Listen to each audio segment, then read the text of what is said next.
Good evening, good folks, and welcome to the City of Muskegon City Commission work session for this Monday, March 9th, 2026. Before we get started, I want to remind folks that we do have public comment at the end of the meeting, on general public comment, anything you wish to share with the City Commission. Everyone has up to 3 minutes to provide your remarks, whether you're giving comments in person or by phone. If you are here in person wishing to comment, I encourage you to complete a comment form at the back of the room. Please provide your name and home address. Note I'll not be sharing your home address publicly nor asking you to announce it. That's for our records. I will be acknowledging if you're a City of Muskegon resident, which neighborhood you're joining us from, and if you're not a City of Muskegon resident, which other township, village, or city you may be joining us from. When we get to public comment, there will be time for phone-in comments as well. We'll do in-person first, and then we'll go to phones. And I'm going to give that phone number right now just so folks have it at the ready. But it will be scrolling at the bottom of the screen when we get to that, and I'll announce it again at that time. That phone number is 231-724-6721. Again, that's just to have it at the ready. Do not call at this moment. All right. Roll call, please. Commissioner Jackson? Here. Commissioner Cochin? Here. Commissioner St. Clair? Here. Mayor Johnson? Here. Commissioner Kilgo? Here. Vice Mayor Keener? Absent. Commissioner German? Here. Thank you. All right, we're going to proceed with new business. First item is the Muskegon Lighthouse Restoration Progress Save Our Light Capital Campaign. Madam Clerk, you're going to lead out on this? Well, absolutely. I was just going to introduce, we have two people here that are, I'm sorry, all I can think of is Kim. Keeper Kim. That's okay. Keeper Kim is Keeper here Kim, okay. with Dan Callis of Don Kim. Yes, Don, yes, Don. That's right. of Kindred Market. Who are going to give us a presentation about where we are with the lighthouse.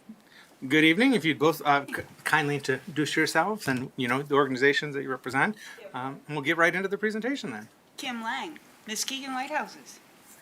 On behalf of Jeff Shook, the president of Michigan Lighthouse Conservancy, we appreciate the City of Muskegon to allow us to give the presentation,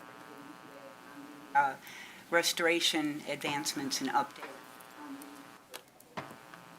We're going to start plain and simple with a quick video.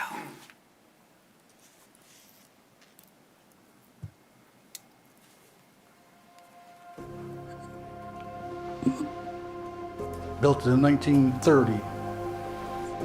So it's almost 100 years old. This wasn't here no longer. It's like another historical thing taken away. You say Muskegon to me, that's what I picture in my head is either one of these lights.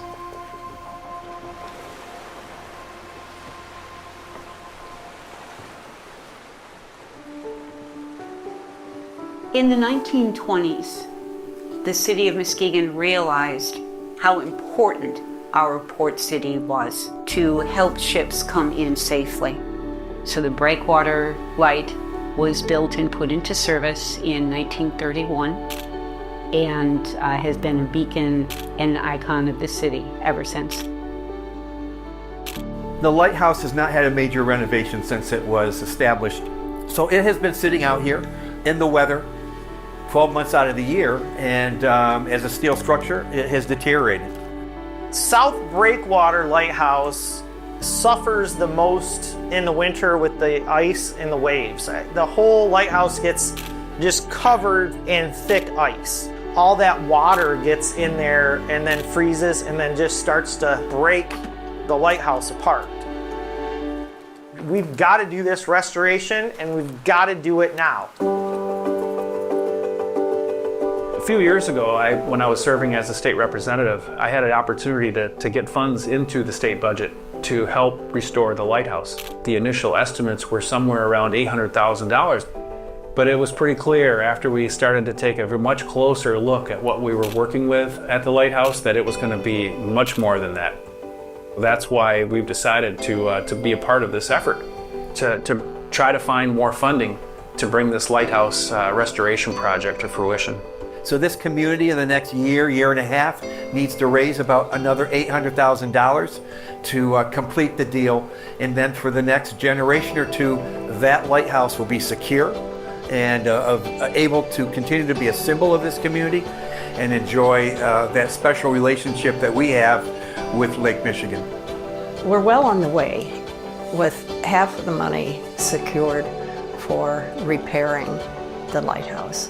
We don't want to let it fall into so much disrepair that it's not able to be rescued. We need to do it now. We have to preserve it and keep it there so that we can keep that going for another 100 years or more. The Save Our Light project, it directly impacts our community. When you contribute, it's something that you'll be able to enjoy as well. Rebuilding it, restoring it, bringing it back to life brings hope again. That lighthouse has been a symbol and a part of Muskegon for approaching 100 years. It's important for the general community to support this effort so that we can maintain that symbol of who we are. The community of Muskegon loves our lights. They especially love the breakwater light. We ask, please help. Please help us save our light.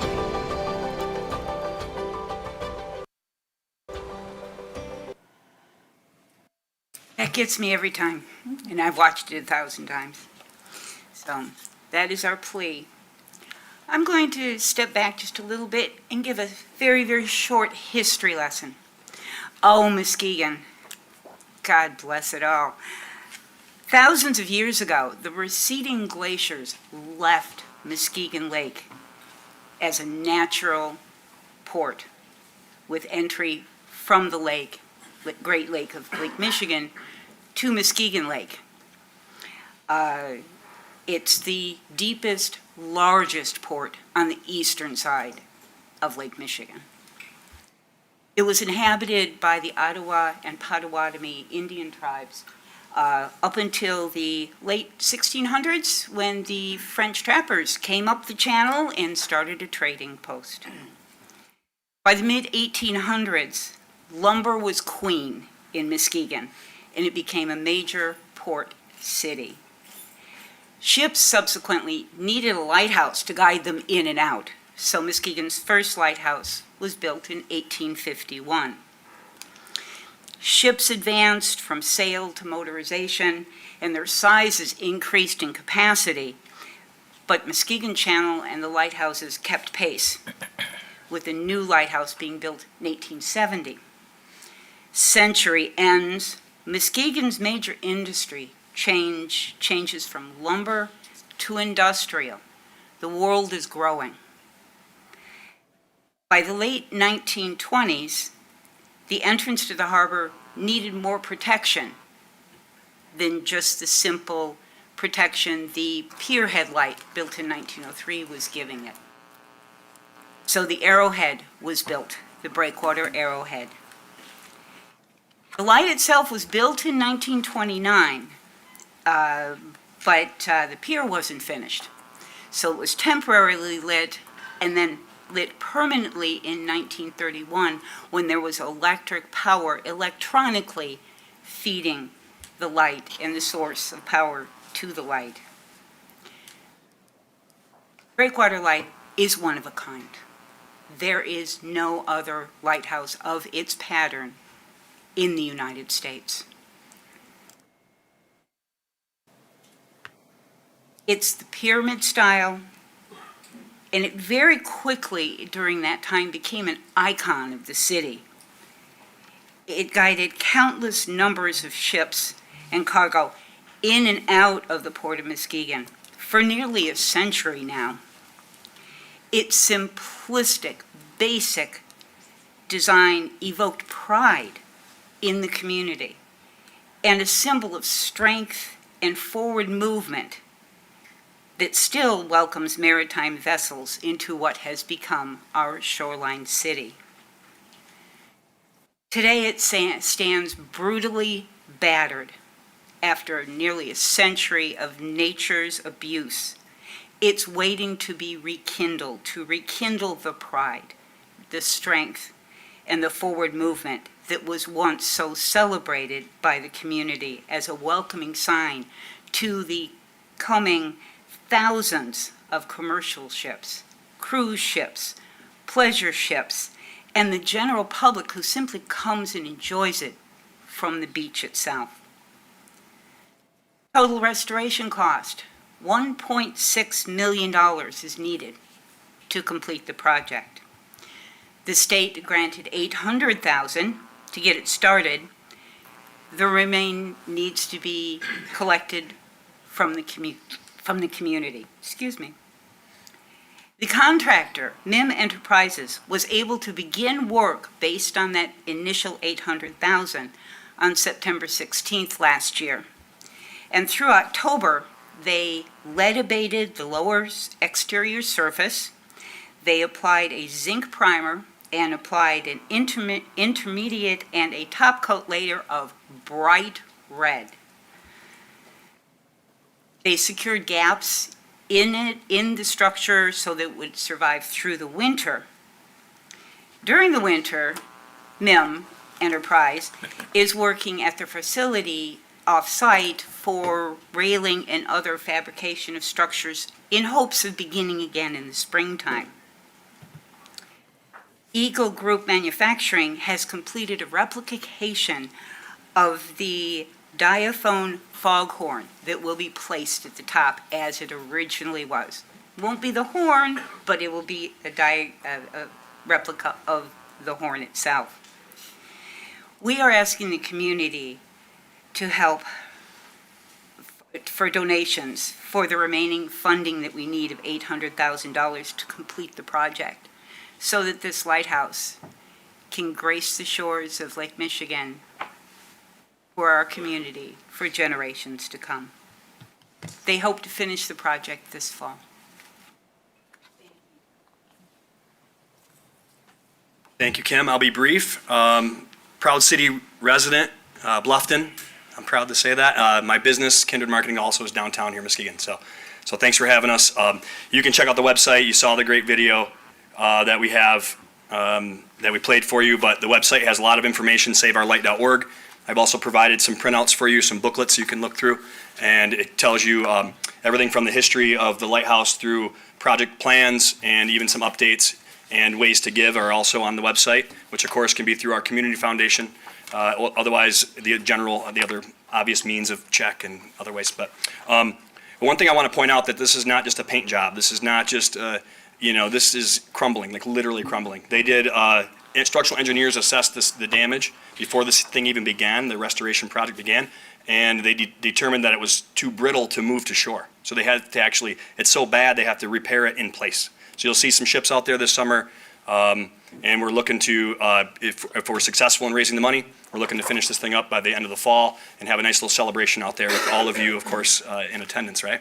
I do want to thank the city for being the fiduciary of the funds, which does not mean you're paying for it. It means that you are just making sure the money goes where it should, which is awesome, right? So the $800,000 grant, you've been doing that for years.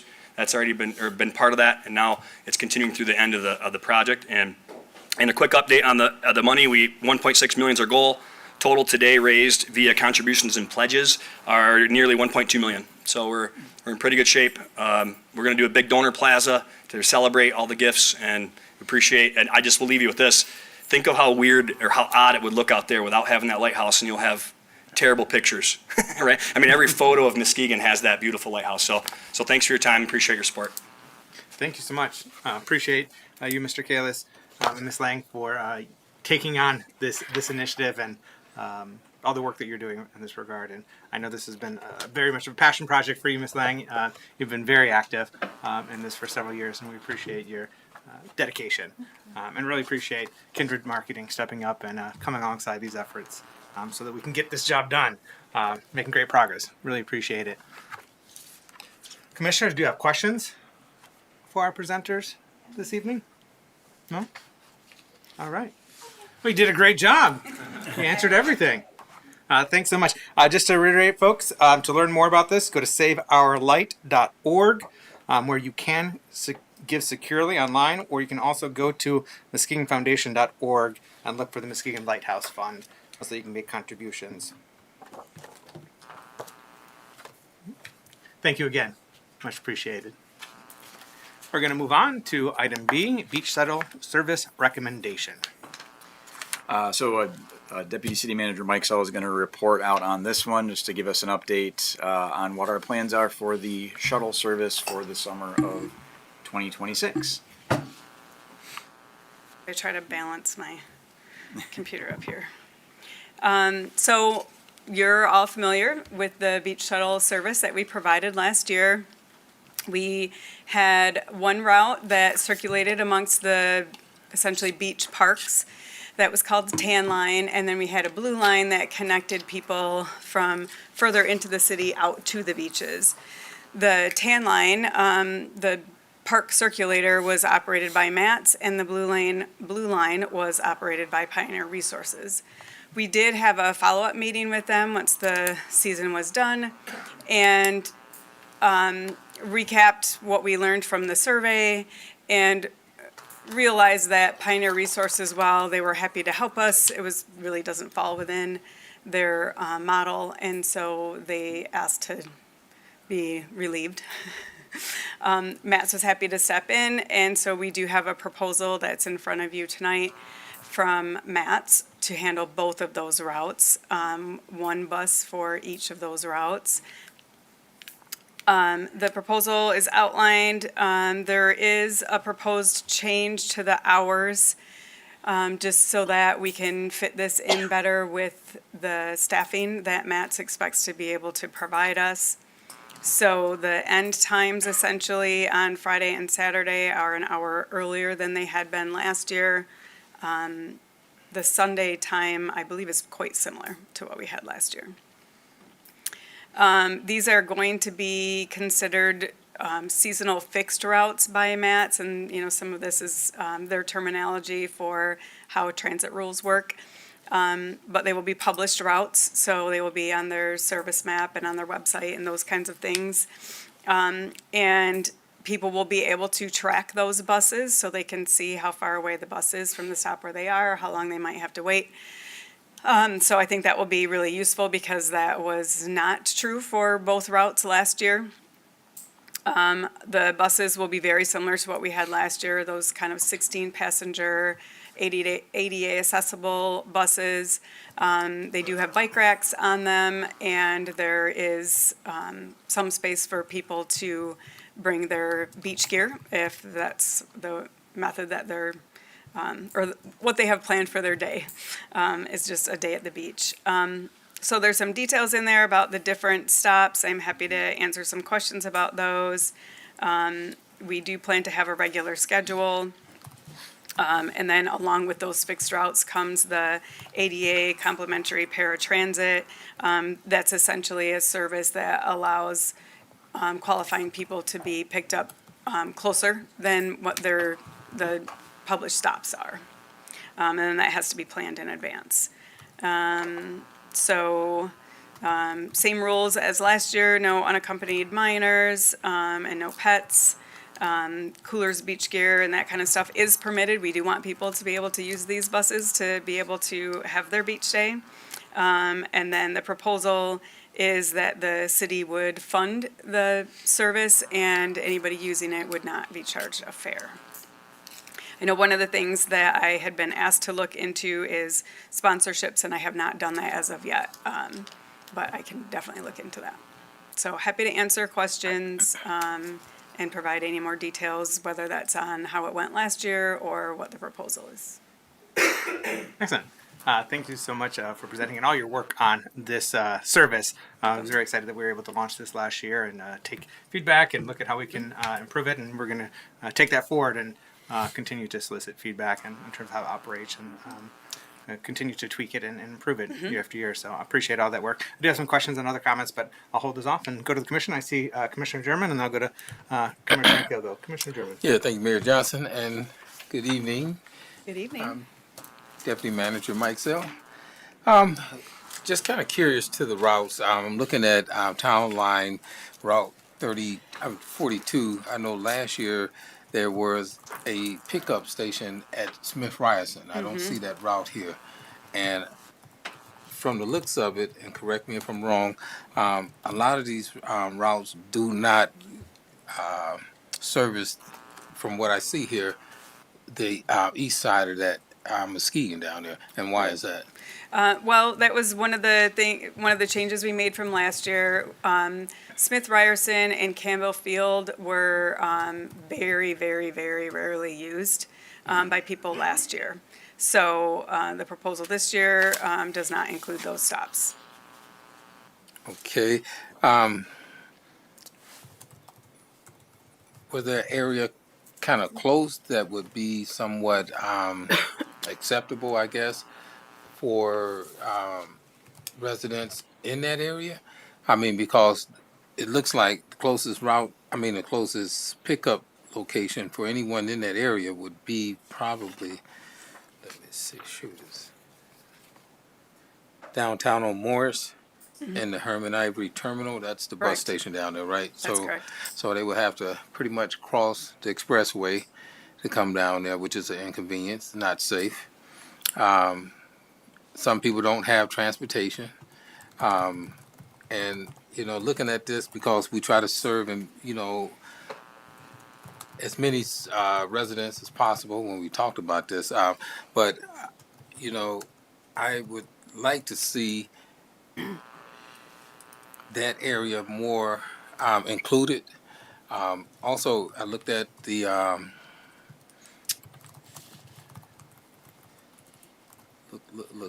looked at the proposal, whatever. There's a savings of what, about close to $20-some thousand. Correct. Okay.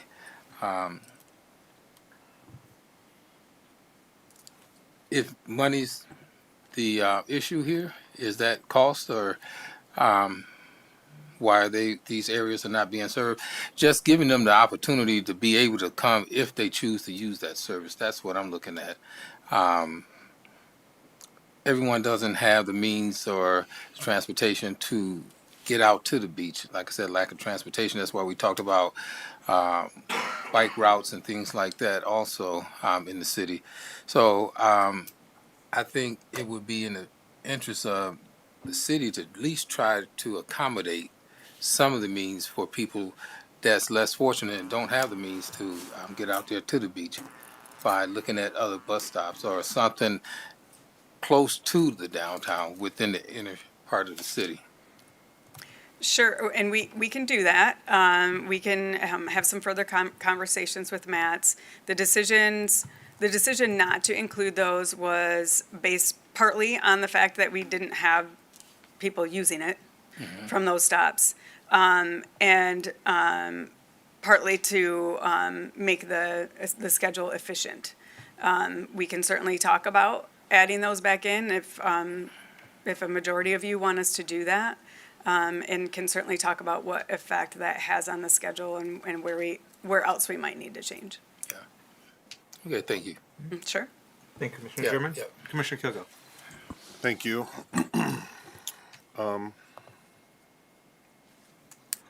Madam Deputy Manager, you know that I've been relentlessly working on transportation for our community as a whole. I loved seeing that we could save some money, because this possibly might be money that we could use to have continued conversations with MATS so that they could just run other services on the weekend, bring people down to the terminal, and then they can get on any bus they want to. Right now we have 0 service on Saturday or Sunday, which doesn't help residents of Muskegon at all. So I would really be inclined for us to make a formal request to MATS to bring in the county and our neighboring municipalities and have those conversations. We have to fix transportation. I see all of my housing friends, which we'll get to in a minute, but if people are in a house over here and over here and over here and they need to get to Trinity or MCC or Meijer or Walmart, not everybody can do that. So we have a bigger transportation problem than just getting to the beach.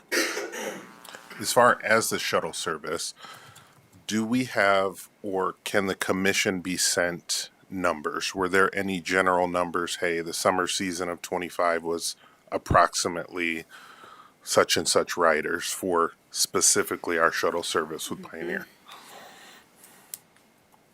Yes, we have a.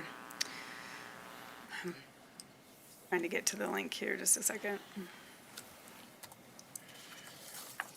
We do have, excuse me, a spreadsheet. That's not the link that I was looking for. We do have a spreadsheet of each weekend, each day that the service was running, what the ridership was. To the right file here. We have a passenger data spreadsheet. So I have all the data in front of me. We have totals per day, totals per weekend, total ridership. I would have to do some math. No problem. But I do remember there was a number that we had come up with, what we spent on the service for the number of rides that were given. We were spending somewhere in the area of $40 a ride per person. So we were looking for ways that we can make that more efficient, of course. Certainly, this was our first year. I'm not sure that enough people knew about it. We're, certainly working on efforts to do some more marketing and things like that. I look at this as our second year of a trial. I don't think that the information we received last year gives us everything we need to, plan it out exactly how it ought to be. I think this is another year that we need to gather some data. We need to promote it more. See if people's habits change from last year to this year. By chance, when we were looking at the numbers, did we take into account minus the 2 stops that were further on the east side of the city? Because you said that the ridership was very light. I don't know what very means, but it's okay. If we exclude them, what our ridership was from 25 with the new numbers that we have from Matt's versus what we paid from Pioneers. So it would be, if it was $40 a rider per ride, it should be significantly less than that. Correct. So I would like us to look at those numbers. But also, if we use the second year as a trial to see if we can get more participation or if the service is used by people more, do we have anything indicating bus stops at any of these stops? Is there any signs? Because with Pioneer, they don't really do bus stops, but with Matt's, they do. Was there any talk about doing a special bus stop kind of sign to say that here is where you can get picked up if you're looking to go to Pure Marquette? Yeah, last year we did have a bus stop sign at every single stop. The ones that were out into the city also had flags on them. I can't remember if we put flags on every single stop on the circulator route because there were quite a number of stops there. But certainly ones where was maybe not so obvious where you were supposed to be, we put some flags up. So we did try really hard to make it clear where these were. We can certainly continue those efforts.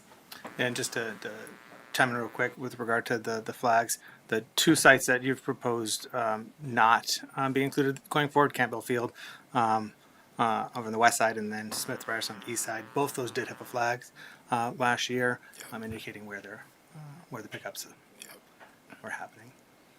Thank you. Good ideas, and if you've got more specifics, we're happy to take them. Yeah, I mean, but we do want to make it clear. Again, I'm sure some other commissioners probably have some questions, but my bigger idea is us formally trying to put together another meeting with the county and Matt's and have the overall transportation conversation. Thank you. Thank you, Commissioner Kilgore. I do have that number. It was about 2,300 total. Thank you. For both. Commissioner Jackson. I was just curious as to why this service hours ended at 8. Is that something that Matt's proposed or is that our time? That's something that Matt's proposed.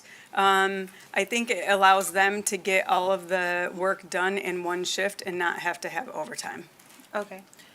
And maybe just thinking about collaborating with the deck and maybe seeing if they would want to sponsor because there's a lot of drinking that goes on at that business. So maybe if we could collaborate with them as like it could be a safe ride back into town.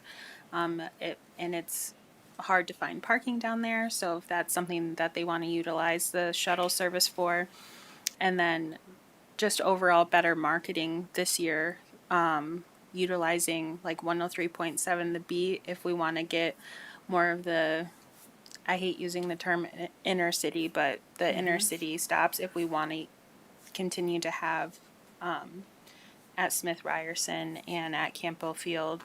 I feel like that would be the best way to get the word out of the shuttle service, because like I knew about it because obviously I paid attention to commission meetings, but none of my friends knew about it or anything like that. But in Spring Lake and Grand Haven, they have the Harbor Transit, and a lot of younger people use that to get down to the beach there. And so if we can market it that way, I feel like it would work out better this year for us. Good ideas, thank you. Thank you, Commissioner Jackson. Commissioner Cochin? Thank you. I could echo all of those sentiments. I think it's a lot of really great ideas that my fellow commissioners have brought up. Yeah, I support the idea of maybe looking for sponsorships from the deck or other businesses in the lakeside area or downtown even, because I heard from a lot of friends who would use the circulator or the what's now called the tan line to go downtown, and they would be able to go out and have a good time and not worry about being able to get home safely. And so I think that there's a part of this that we didn't even think about when we were talking about the beach shuttle idea.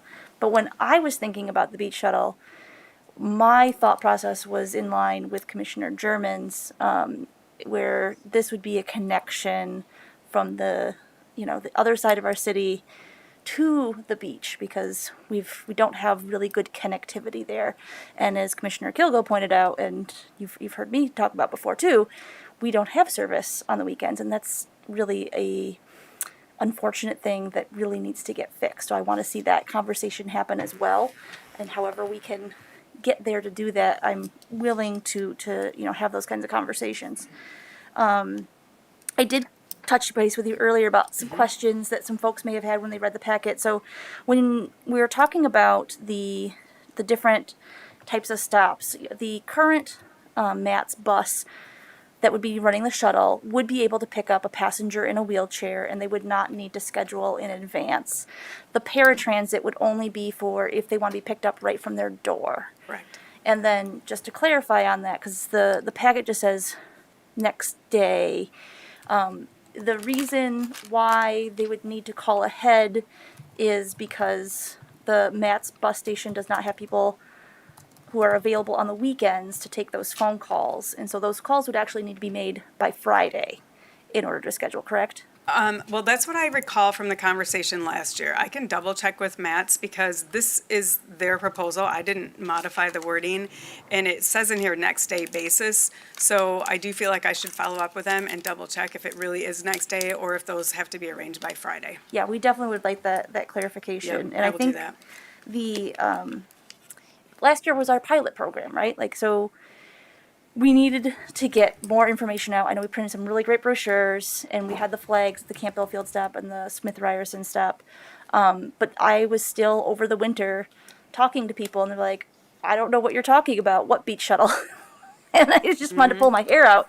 But I think we have to, as Commissioner Jackson noted, like, we need to find other ways to get to people to let them know that we have this beach shuttle, that this beach shuttle is free, and it is available as a service. And so I would really like us to not discontinue the stop on the east side of the city if we could find a way to do that.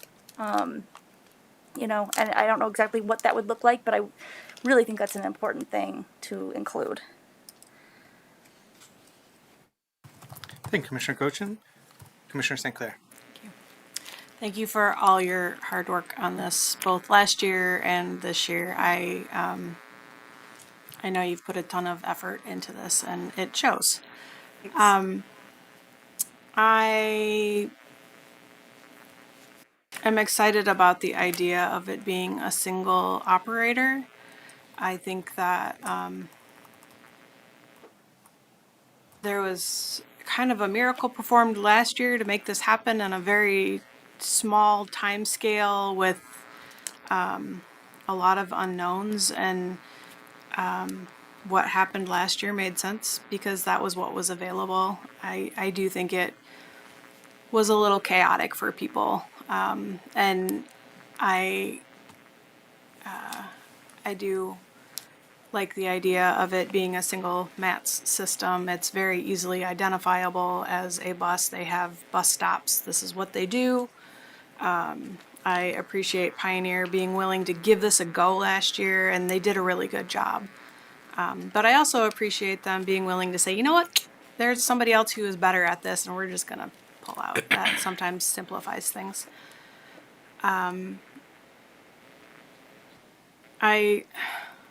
There is definitely a larger transportation conversation, and I think we need to be careful about mixing these too much. Those are separate animals, and there are things that we can do as a city that we don't need the county to get in line with, and this is one of those things that we have control over tonight, tomorrow, whenever this comes to us again.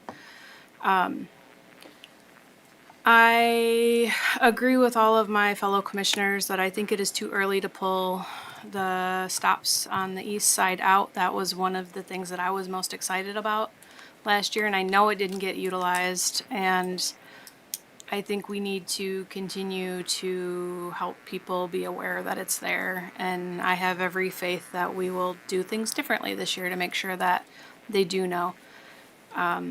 I see on this there's 1, 2, 3, 4, 5, I think, no, 4 downtown stops, which feels like a lot if we're not going to do any on the other side of the Moses Jones Parkway. That feels very much like a discrepancy or a disparity that I can't be comfortable with. I would rather lose 1 or 2 of those downtown stops for efficiency's sake than to not try again this year to see if we can generate more ridership on the east side. Or maybe we sacrifice one of the lakeside stops. You know, I think it's pretty clear that we're all on the same page on that. And I understand efficiencies, and I'm willing to be a little inefficient to be a little more equitable. So I think that's something that we need to take another stab at to see if we can spread that out a little bit. And, you know, maybe it's in a slightly different spot. Maybe Smith Ryerson wasn't the sweet spot. But I do think that we need to include that. I would encourage everybody, when this is running this year, take an afternoon and ride it. It's really cool. I got to ride it the first weekend that it was running, and it was a lot of fun. Like, I don't know that people think that riding the bus is a good time, but whenever I travel, we always take public transit, and you meet cool people and you see things in a really different perspective when you're on public transit than you do in a car. I found the bus driver to be fantastically helpful and just really personable. And the buses are clean, and you know, it's just it's a neat experience. Please take advantage of it, even if you don't need to. Do it anyway, because we need you to use it so that we can sustain it, because we can't keep this going at $40 a rider. Like, we can do that this year, maybe next year, but then we're gonna have to look at, does this make sense, even if we really want to do it. So again, thank you. I know that this has been a ton of work, and I appreciate it. So, Thank you, Commissioner St. Clair. And I do think, thank you for speaking on distinguishing between what we're trying to do here with this service versus the Greater Muskegon Area Transit System services they provide. Because that's a whole nother beast that is operated by the county, and some municipalities contribute to it, of which we are one of them.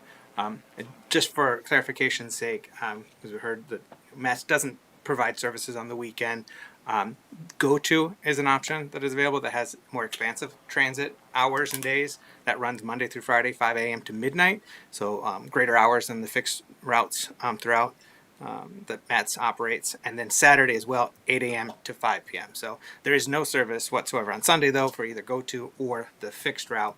And I know there's been ongoing conversations about how we'd be able to improve the MAT services to multiple municipalities, including creating a new transit authority that we put in the work. It did not prevail, but put in that work and still exploring other alternatives.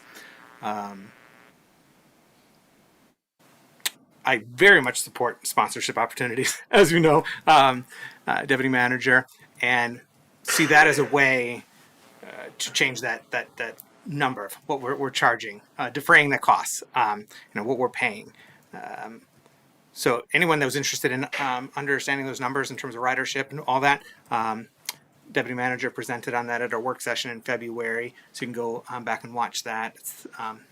And also a parking presentation. So you can hear about the parking program as well as the beach shuttle service and how that worked out. I thought that per rider number was in the $30, upper $30, but Yeah. Yeah. Okay. So it's 30, not in the 40s. Close to Okay. 40. Still want to get that down. Two ways in my mind to get that down is one, increase ridership, so you're getting the per rider cost down, but also finding sponsorships to defray that cost over us, or otherwise get the total cost down. Which I understand. Looking at how do we make adjustments to the routes, be able to squeeze out some cost savings. I do really appreciate the unified service, one provider, and everyone be able to go online too and see where the shuttle is in that. This is a service that I have, been advocating for many years. I'm so excited that we were able to bring it online last year. And I'd always envisioned it as being a shoreline circulator, connecting our neighborhoods and business districts along the shoreline of Muskegon Lake and Lake Michigan. I didn't necessarily think of the beach circulator, but I love that. I think that's a great connecting all of our beach parks out there. I do think it merits us reconsidering a stop on the east side or on the other side of Muskegon Parkway. I thought last year Smith Ryerson Park was an excellent stop because it was a major park that is very well utilized, and so I was hoping that would spur more interest in it. But like my fellow commissioners, I've heard from numerous residents who just weren't aware of it. I had some events at Smith Ryerson was talking to people, hey, did you know about the beach shuttle service? And so many people just weren't aware of it. So, we have opportunity to better communicate that. And we as commissioners can help communicate that. That's something that I did everywhere I went last year. I was like, hey, check out the beach shuttle service. It's a new service they're providing and we're piloting. We want feedback. Now, if Smith Ryerson is not the ideal place for whatever reason, an alternative maybe is Amott Park, right on Marquette. That's a higher visibility. That park's maybe not as well trafficked as Smith Ryerson, but it is higher visibility, where maybe more of our Marquette, Jackson Hill neighbors weren't aware of it because they're not always regularly going to Smith Ryerson Park, but they more frequently going down Marquette and they see that flag, and like, oh, what's this about? That might be a good alternative spot to consider. I can talk to Matt's too and see just on their regular routes that are out in that neighborhood, where are the popular places. Yes, that would be welcome. Thank you. I'm curious, one of the stops on Can Line, Beach Street and Woodlawn, how important or beneficial is it to keep that stop, do you think? I can go back and try to find some data to see if that one was used very often. It's kind of a nice midpoint, but they're also stopping at the Kite Shack, which isn't very far away. So, I definitely think there's room to make changes. Okay. Yeah, I wonder about because we do have the end caps with the two bath houses essentially that we have stops at, and that is a nice midpoint. I had heard some misgivings from folks about that stop though, Woodlawn, and impact on traffic and so on and so forth. So if it's not very well utilized, it doesn't have significant benefit, perhaps that is one that we have an opportunity to remove.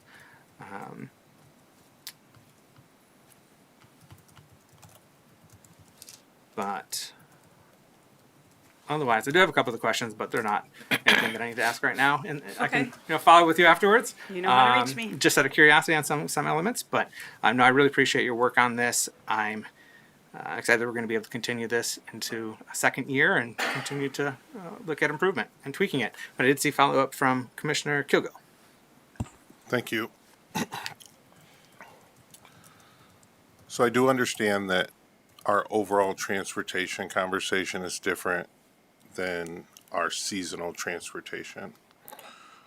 I'm going to still continue to talk about our overall transportation conversation and would like to get partners to the table again, but for tonight, we are talking about our seasonal transportation. So specifically talking about our seasonal transportation, the price was cut down over $21,000 from last year to this year with a new servicer and not including a few stops that it sounds like the entire commission would still like us to service on the east part of the city. Is there a way for us to get numbers? Because if they start service May 22nd, we have a little bit of time. We have a couple of months, right, before that starts. So can we get information from Matt's? How much would it be for us to add a second line or extend the route out to the parks where they were before, or alternate parks like the mayor suggested? Because there's also other streets. Like if there was a single bus and it went down Laketon from one end to the other, Laketon kind of, make that right at the end of Laketon, and I'm sorry, Laketon turns into Lakeside and goes right down to the beach. But, Laketon hits the far east end of our city, and it's a, easier location for people on the east side of the city to get to parts of Laketon. Sherman doesn't go through our entire city, so Sherman wouldn't necessarily be the best option unless it went from Laketon over a little bit to Sherman and continued on. But I guess what I'm trying to say is I would like to see if they can price out, okay, how much would it be for us to do what we would like the service to do, and that service more parts of our city? Because I am looking at some of these stops for the town line that people who have transportation could easily get from Western and Third to the terminal. They don't necessarily have to be picked up at Western and Third, or, I don't know which ones are best, but there's a lot of them that are close enough or walking distance where someone could walk to the terminal. And then my second question, so that was kind of a statement. My question is, has Matt's talked about how they would differentiate Route 41 from Route 42? Do those buses have a marquee on them? They do. They do, okay. Just because if they're both down there at the same time, people might think that they're getting on to go back downtown and they're getting on the cross one. Yeah, good Okay. point. Good point.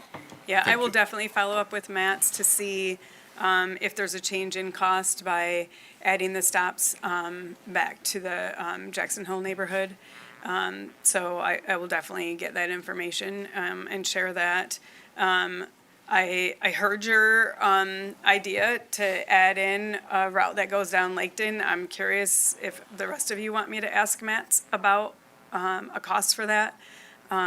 It will depend on their staffing, I'm sure, but I'm happy to talk with them to explore that if everybody wants me to do that. I think that would be a third line then, not trying to incorporate into one of the existing lines. I'd be interested in just knowing the cost, just for information's sake, and whether that's not something that we can consider adding this year or in the future years. It'd be a good reference point. If it's not too much trouble for them to provide that information. I can ask. It's not my news to share, but I know that there are some staffing changes happening there. Commissioners, anything else to ask Brad? Commissioner Cochin? Yes, one more follow-up question. The policy about not having unaccompanied minors, thinking about that in regards to thinking about the two stops that are underutilized, right? That are parks that are utilized by children, right? So I'm kind of wondering if maybe that might have been some of the hindrance. Did we talk to any of those neighborhoods and get any information from like individuals in the neighborhood or the neighborhood associations about what the hindrance there was? I don't believe that we reached out to the neighborhoods separately. We just pushed the survey that we had available for everybody. There are a number of people that responded to the survey that never wrote it, but, had input nevertheless, which we wanted. Because if you're driving and you're experiencing it, we want to know what you think too. So we got a smattering of responses from a lot of the neighborhoods. Most of them were Beechwood, Bluffton, outside the city and outside the county. Okay. Most of the survey responses were from those people. So I don't know that we had direct conversation with neighborhoods about whether young people wanted to use it and couldn't. And the unaccompanied minors is if you're younger than 12. So it's not 18, it's younger than 12. That's a MATS rule. I don't know that we'll have a lot of success in asking them to modify that. Yeah, that's fair. I don't think I want any 8-year-olds getting on the bus by themselves either. Yeah, I'm sorry. I should have clarified that when I said the comment about the minors. It's under 12. And are we making that clear in our literature as well? As far as I remember, it was in everything. Okay. Yeah, there was a nice pamphlet that was provided that I remember that. I talked couldn't about remember the age, the though. routes and information on that, and that was also presented at the neighborhood associations of Muskegon, and there have been different conversations at NAM, which meets every month. All the neighborhood associations of Muskegon come together monthly, so we've had conversations at that level about the service. Mr. Manager, you had something to? Yeah, so this is just anecdotal to talking to the neighborhoods, but I was at the Angel neighborhood meeting in February and we talked about the stops. And their comment was that the downtown stop was more convenient than the Smith Ryerson.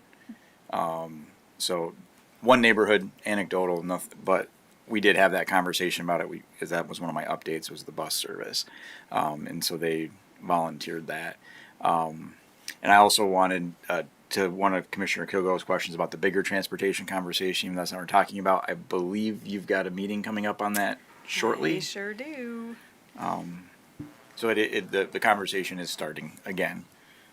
Yeah, there's I can't a remember meeting. when it is. It might be tomorrow or the next day. Wednesday. I will keep you posted.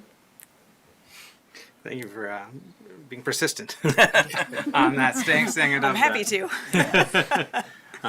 You know how important it is to our community and the commission, do. so I appreciate that. Commissioners, anything else to ask or add at this time? Commissioner German. Yeah, thanks, Mayor. Just to Deputy Manager Mike Sell, thank you for your work that you do. I've seen under your leadership and, the staff to here and the commission how, we're transforming Muskegon and providing these services to our citizens. I know sometimes we may have to do things to somewhat be uncomfortable, for citizens, to adjust to, but to see something given back to them, I think that really offsets the things that they appreciate, that the city is actually thinking about them as a whole, and we're working with them. So thank you for your leadership on that. Thank you, Commissioner German. Yep. All right. All right, thanks. Thank you so much. Next item, discussion of utility bill auto pay program. Good evening and welcome. Kindly introduce yourself and please report out on this item. Good evening, Sarah Wilson, City Treasurer, and bear with me for a moment.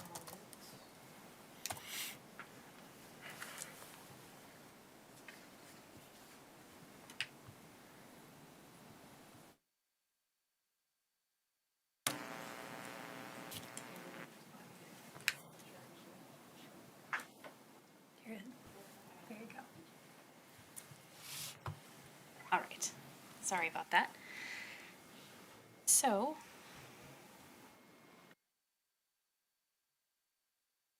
I wanted to give you an update on our utility billing auto pay program that we currently offer to our utility bill customers. This first slide just outlines the different payment options we provide. We have some where there is no fee for the customer, paying cash or check in a variety of ways, or using our auto pay program, which is signed up for through our office. There is no fee to the customer to pay their bill using those options. We do have a few options where they do have to pay a small fee if they want to use a credit card, whether at the counter or online, as well as they can do an e-check online. Those do have a small fee.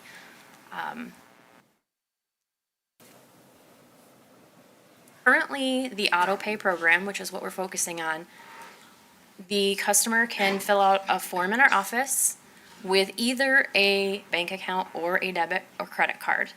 And if they do that, they receive a 75-cent credit monthly on their utility bill. And then we absorb the costs for processing that payment with either a credit card or a bank account. The thing to point out with this is with the credit cards, the fees that we are currently paying are extremely, extremely low. As you can see, it's about $2,200 a year to process those payments. And that's why we've been able to absorb that cost over the years. Which brings us to our current problem. We received notice at the beginning of the year that our current auto pay provider for credit and debit cards is discontinuing their service. They were bought out by another company and they're discontinuing that product line. Based on the pricing that they were giving us, it's not a surprise that that service is being discontinued. They were literally losing money on the pricing they were giving us. And so we started searching for other options to replace this program. We came up with two viable options. The biggest drawback we found is that the processing costs are significantly higher. It wasn't surprising that that was the case, but they are significantly higher. So it was a little bit difficult to compare not only these two options to each other, but also to what we currently have, because they're all priced very differently. But the first option we found would be to use the BSNA online payments platform. As you know, in just 2 weeks from now, we're going to be switching to the new online payments platform through BSNA, which is more modernized, more up to date. And so I had conversations with them about the ability to be able to do this auto pay program through their platform. It is a possibility.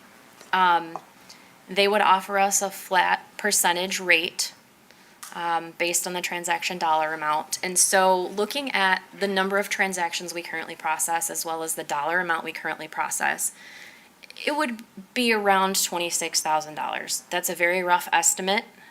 They did not give me a formal quote. This was more of a conversation, like this is what we could do. The other option is to process it through Fifth Third Bank, which is our current banking center. This is a much more complex pricing structure because we would be paying Fifth Third for the use of their platform, and then we would be paying the third-party processor behind the scenes. Whenever you process a credit card transaction, there's a third-party processor behind the scenes. We don't get charged that fee from the third-party processor from BSNA because they absorb that and just charge us a flat percentage. Fifth Third would not be doing that, so we would have to pay the third-party processor. When we added those two fees together, again, this is an estimate because we had to estimate how many Visa cards there were, the types of different Visa cards, because all of these have different types of fees. How many MasterCards, different types of MasterCards, debit cards, where are the debit cards issued from, dollar transactions. It was very complex. We came up with $29,500 annually. So as you can see, compared to $2,200 annually, we're looking at a big increase, more than 10 times the cost. And so the question became, do we want to continue offering this credit card auto pay option considering the increase in fees? Do we want to absorb that fee knowing that that fee has to be factored into the cost of the services we provide for water and sewer? It could theoretically impact our program fees, right? Because we have to absorb that somewhere and it has to be accounted for no differently than the chemicals we buy to treat the water or, what we pay to the county to treat the sewer. So that is kind of why I'm here tonight, because I'd like your feedback. The recommendation of the staff, and I had this conversation with other finance staff as well as the senior leadership team, our recommendation is to discontinue the program because of the cost. Not discontinue the entire program, just the credit card or debit card auto pay portion. We would keep the bank account auto pay option and keep offering that 75-cent credit and absorb the processing fees. And so, we could go through, let our residents know, hey, this program is ending, but you can still sign up for this auto pay option. You still have this available. It's just you can't do it with a credit or debit card. And so, obviously, we would lose one option for payment, but we still have a multitude of other free options for making payment. And if somebody really wants to do auto pay with a credit card, they can sign up themselves to do that with the new BSNA Online's payment platform. They would just have to pay the processing fee when they do it. So it is an option they could sign up for themselves. And so just a few things to think about when we're deciding whether we want to do this. Other utility companies have moved to this same type of structure where they no longer absorb a fee for using a credit or a debit card. The fees have gone up for anyone that wants to process a credit card. They're charging the acceptor of that credit card more money to accept it. I'll be honest, I didn't realize how complex the fees were until we started doing this research and saw how Visa and MasterCard and Discover actually charge for each of these transactions, and it's kind of mind-boggling how complex it all is. And the reason they do that is because each of these cards has rewards or points or whatever it gives you to entice you to use their card. Well, they have to somehow make that cost back, and they're doing it by increasing the fees they're charging to use their card. And so, as I mentioned, these fees would have to be absorbed by our water, sewer, and general funds, and it could ultimately impact our service costs. And that was our concern with absorbing such a large increase in the fee to process this. And again, the customers can still choose to stay enrolled in the auto pay program by using a bank account. It would allow fee-free processing and a monthly billing credit, so that program itself is not going away, just the option for the credit or debit card. And so what I'm looking for tonight is a consensus from all of you on whether you feel like you want to end this program, or if you say, nope, we still want to continue with this, we want to absorb, what could be $30,000 annually.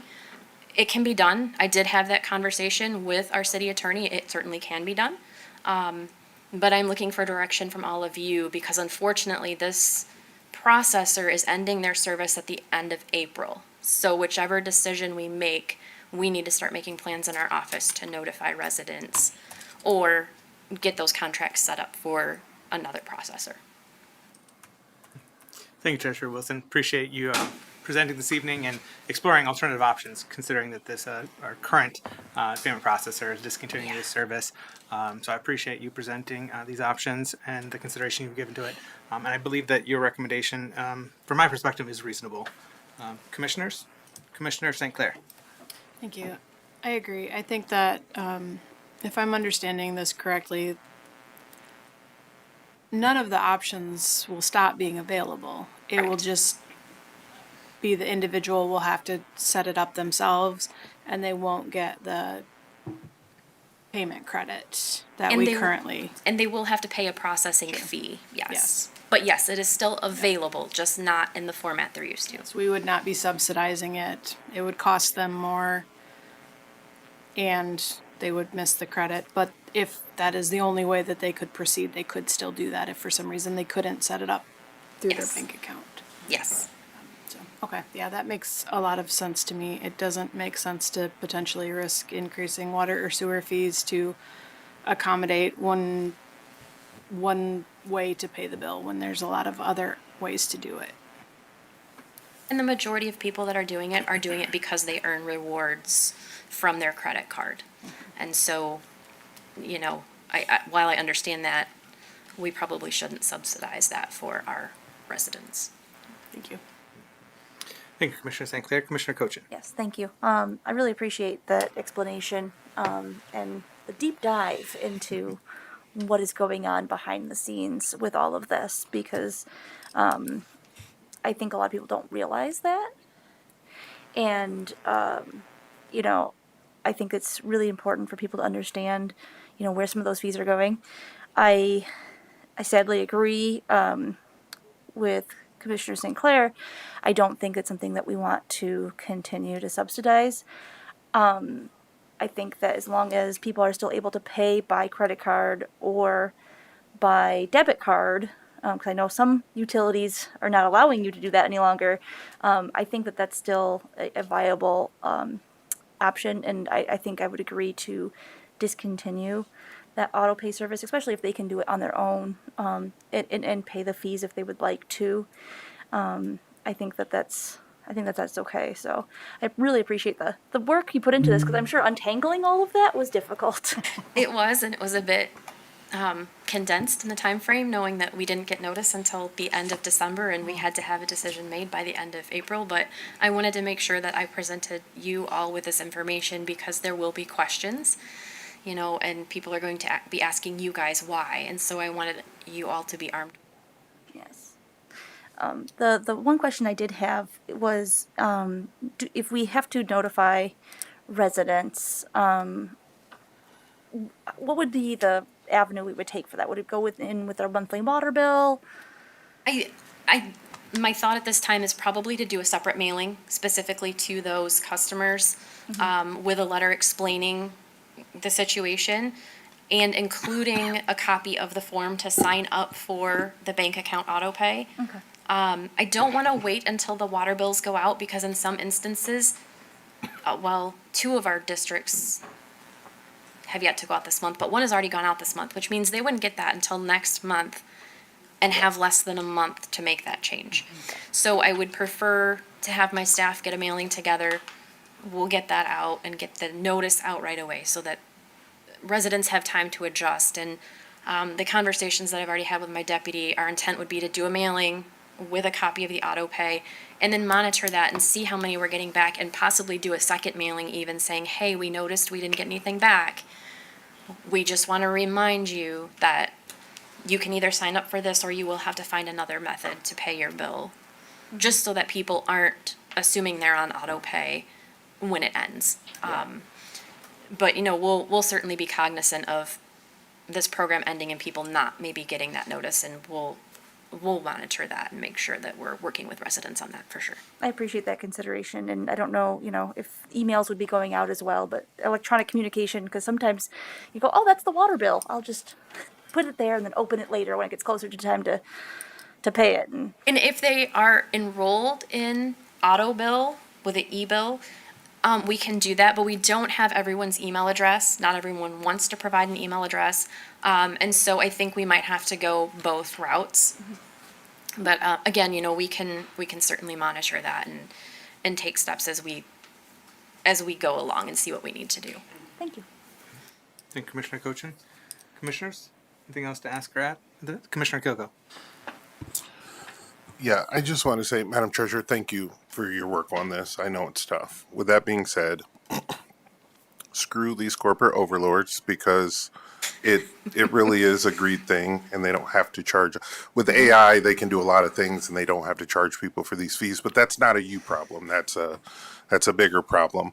And I am glad to see that people who do use auto pay can still use their bank account and not necessarily have all those fees, so that at least is an option. So I am also would be in favor of not subsidizing the fees anymore for the credit card part, because there are still other options. Thank you. Thank you, Commissioner Hugo.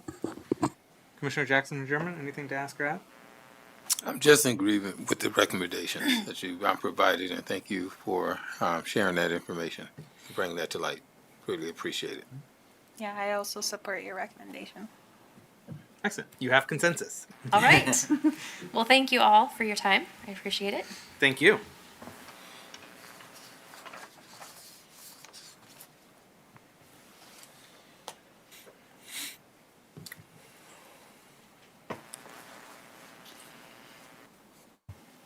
Next up, we have a presentation on Muskegon Infill Housing Program, our progress and next steps. Good evening and welcome. Good evening. Thank you. I'm just making sure all of my stuff is queued up. I believe it is. Perfect. So, good evening. My name's Jake Ekholm, and I am the Director of Development Services here in the City of Muskegon. So for several months, the staff and I have been working on a few different aspects of our infill housing program, trying to sort of assess where we are, what progress we've made, and what are people's level of satisfaction with the program, and where we'd like to take it, and what we'd like to recommend for the Commission's consideration. So tonight, we're going to kind of go over our infill housing program's progress, performance, and potential. So I will say that I'm going to do my very best to be respectful of everyone's time. There's a lot of information. This is an important set of information, and I'm going to do my best to make it as digestible as I can. We've split this presentation into 4 parts. A brief history of where we've kind of come from when it comes to housing as economic development, our performance so far, so a lot of policy changes and actual projects that have gotten over the finish line or are started. Proposed next steps, things we'd like to go get started on this year, this calendar and fiscal year, and then some potential long-term directions that as you guys come into 2027, which ends your 5-year goal period, 2022 to 2027, where we want to kind of take that conversation from a policy recommendation standpoint. After each full session or section of the presentation, I will stop briefly to ask questions so everybody can keep their questions top of mind. So with that, we'll jump right into it. So I realized when making this presentation that only 2 of the commissioners, the mayor and Commissioner German, were actually on the city commission when the first infill housing brownfield was passed, and also when we allocated ARP funds. So I figured I would give a brief overview. In the brownfield TIF, the local brownfield TIF, the city of Muskegon has established itself as really a national leader in housing innovation, utilizing this program. So we act as the developer, according to the state statute. We facilitate the development of housing units on our own lots. In some cases, we act as the builder, and we hire contractors to build them for us. In other cases, we sell those lots so that private developers can build, whatever they feel the market will bear on the lots that they choose. At the beginning of the program, it had about 435 lots that were vacant and city-owned buildable lots in the program. After we did our first 2 rounds of infill, so particularly a round called Midtown Square Phase 2, we did 16 for-sale units, 6 single-family homes and 10 townhomes. We got a lot of mixed feedback. Some people were absolutely in love with them and were excited to see that type of development in the city.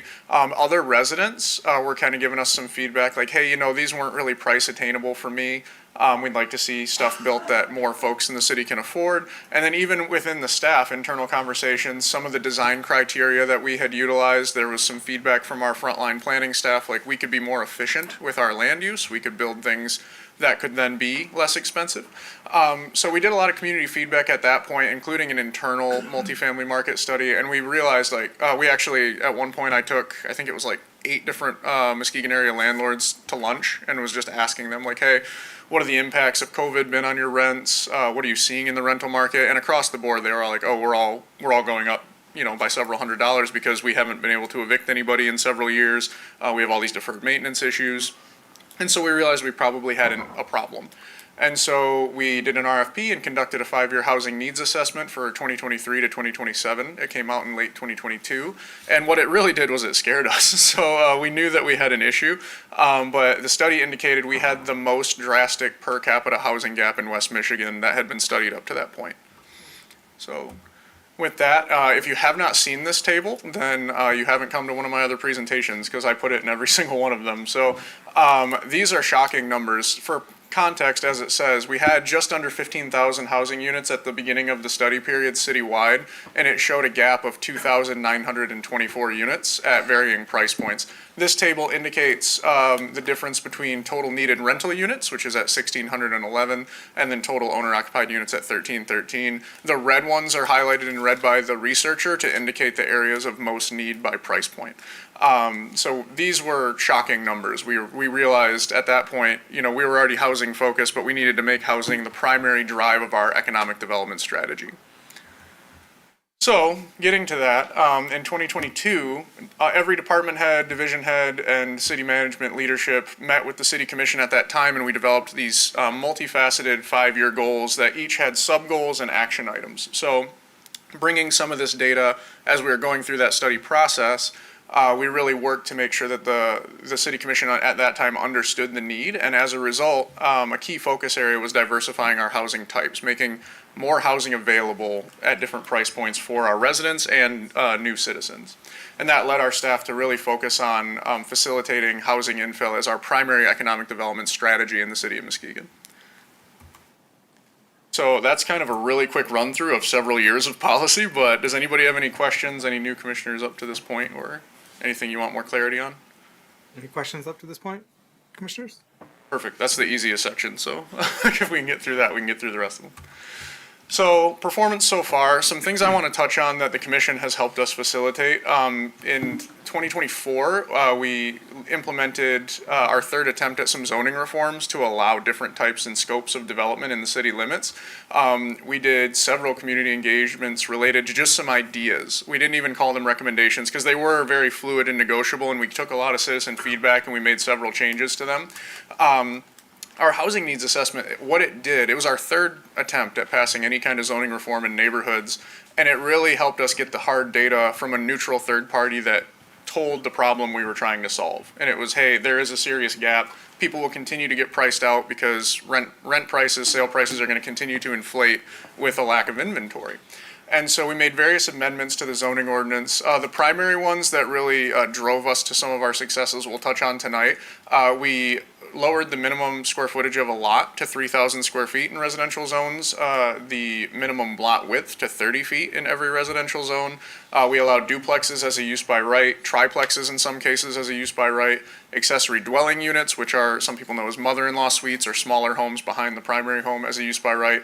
And then we also reduced our off-street parking minimums from 2 off-street spaces per housing unit to 1 off-street space per parking housing unit.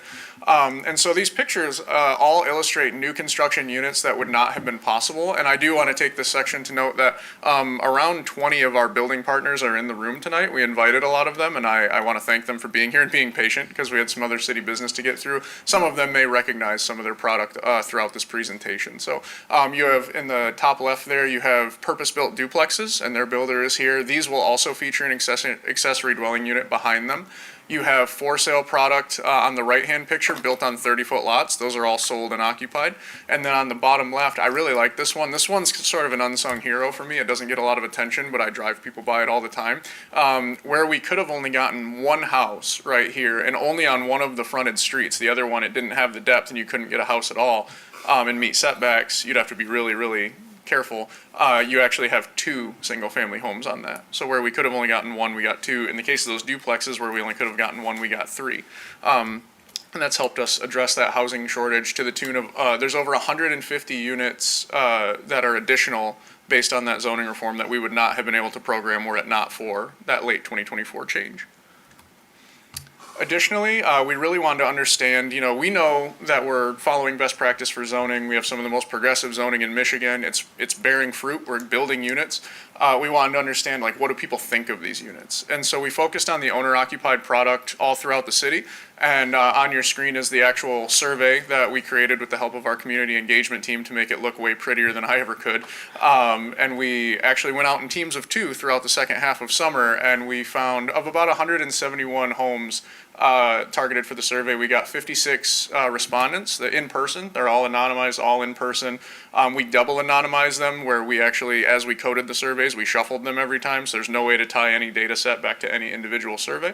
And what we found, and we'll go through the answers, we found a high level of satisfaction was our key takeaway, and then we saw pretty broad diversity when it came to household incomes, ethnic background, and educational attainment. But we're going to briefly run through these, and again, I'll invite you to save any questions you have for the end of the section, and I'll be happy to go back to that slide.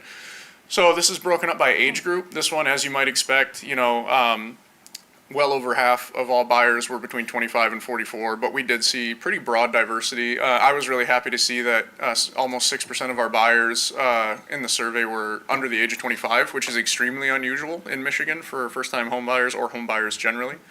We also had some folks that self-reported as retirees, downsizing, things like that. And so you saw a pretty good diversity of age group. This one I'm excited by. So one of the biggest questions we've gotten from the commission is like, hey, are residents achieving these houses? Are residents buying them? And of the surveyed respondents, 45% were previous city residents and about 55% were new residents to the city. So they were not residents before being in that house.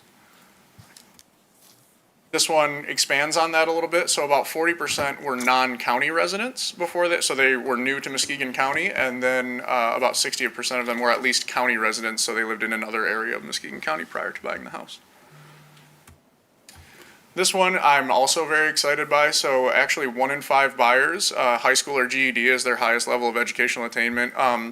This is an interesting tidbit that's sort of hidden in the data. If you look nationally, about 1 in 5 homeowners have high school level education, but their average age is over 60. And so it's become increasingly hard for people to access this market with that level of education and be a homeowner. And so this illustrated that many of our buyers were kind of beating those statistics. And then if you add in the some college but did not graduate, it's actually just over 40% of respondents. And again, this is about a 1/3 response rate of the targeted owner-occupied homes that we got, which is statistically valid for us because that's a substantial size of respondent pool. And then it breaks down relatively evenly between associates, bachelor's, master's, and then obviously a small minority of postgraduates. So this speaks to employment status. As we might expect, 70% of respondents are full-time employed and buying a house. That makes a lot of sense. Just about 10% were self-employed, and then the other 10% worked at least part-time. And then you had some small cohorts that were unemployed for various reasons. Gender identification, so we had almost a 50-50 split between male and female gender ID, and then a small subsection of buyers that identified as non-binary. This one's interesting, and this is one that if we're fortunate enough for the commission to allow us to continue infill housing, we think we can do a little better on. So this is grant recipients. This is anybody who got any form of down payment assistance or any other type of homebuyer grant. And about 15% of respondents said, yes, we did receive some kind of assistance. Some of them self-reported MSHDA, others didn't specify.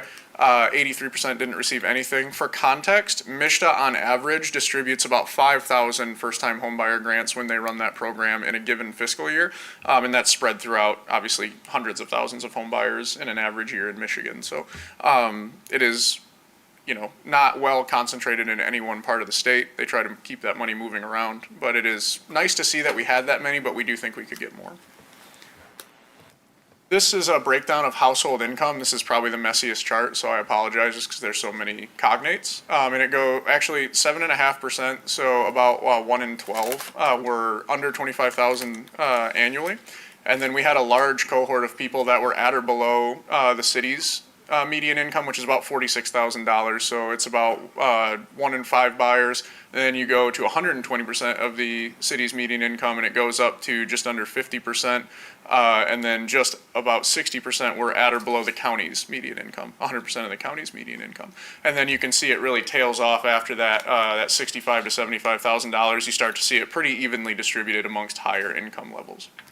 Interestingly, the higher income levels did correlate to larger family sizes, but not all the time. We had some folks report as individuals or sets of 2 that were high income owners as well. So it ran the gamut pretty extensively.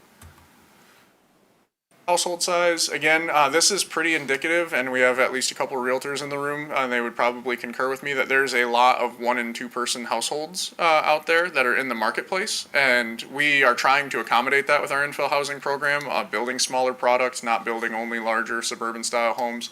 And then as it gets into 3, 4, and 5, you can see it sort of declines with the larger families. This one, we really tried to benchmark. This was sort of an internal goal. Because of the Fair Housing Act, you can't necessarily, obviously, restrict any buyer pool based on any of these protected classes.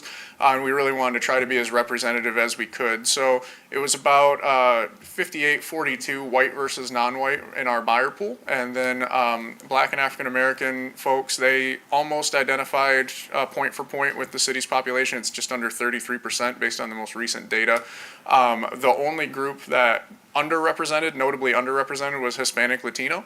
They make up, depending on the data set, anywhere between 6 and 8% of the city's population. Obviously, Hispanic and Latino are two different things. We asked people to combine that statistic so that we could capture self-identified Hispanic folks. And we asked people to identify with what they best describe them. And so, and then white folks in this overrepresent slightly relative to the city population, but they also, white folks in the United States, and Michigan is not an exception, tend to overrepresent by population in every buyer pool. And so that's not unexpected. So we got close on what our target goals were, to be as representative of the city's population from a diversity standpoint as we could. This one I'm very excited by. So this is previous home ownership status, and these are all owner-occupied people surveyed, and 58.5% of respondents were renting before they bought their house. And I think this is a stated goal of the commission at the time, is that they really wanted to create pathways to home ownership. And that's why we really, as the city, want to focus our efforts on owner-occupied housing and then facilitate our partners that are in the room to build the rental product that the study also says we need. The other was almost exclusively self-reported folks that they were living with family, like saving money to buy their house. So. And then finally, we have satisfaction of process and product. So we asked folks their level of satisfaction with the program, the house, whatever they felt like they wanted to give feedback on, and check a box. And overwhelmingly, we saw people were very satisfied or somewhat satisfied. We did have a few individual surveys that identified as very dissatisfied. In every case, those were either issues with realtor process or some mechanical issues with their housing unit. And at least one of those cases, we did connect that person with the contractor to try to see if that thing was warranted. So. But yeah, overall, very high level of satisfaction, which we were happy to see. So, performance so far.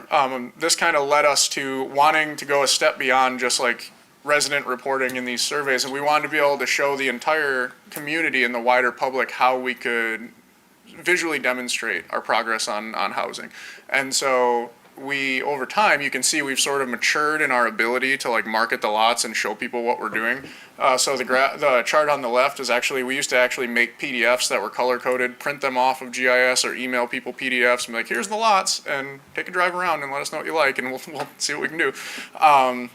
Eventually we realized we were getting enough interest that was not going to get us where we needed to be. And we had too many people asking about the same lots. And so the staff in planning did a really nice job of putting together a live vacant lot map. I'm betting every person behind me in this room should nod their head, because they've all probably used that lot map to select they're nodding, right?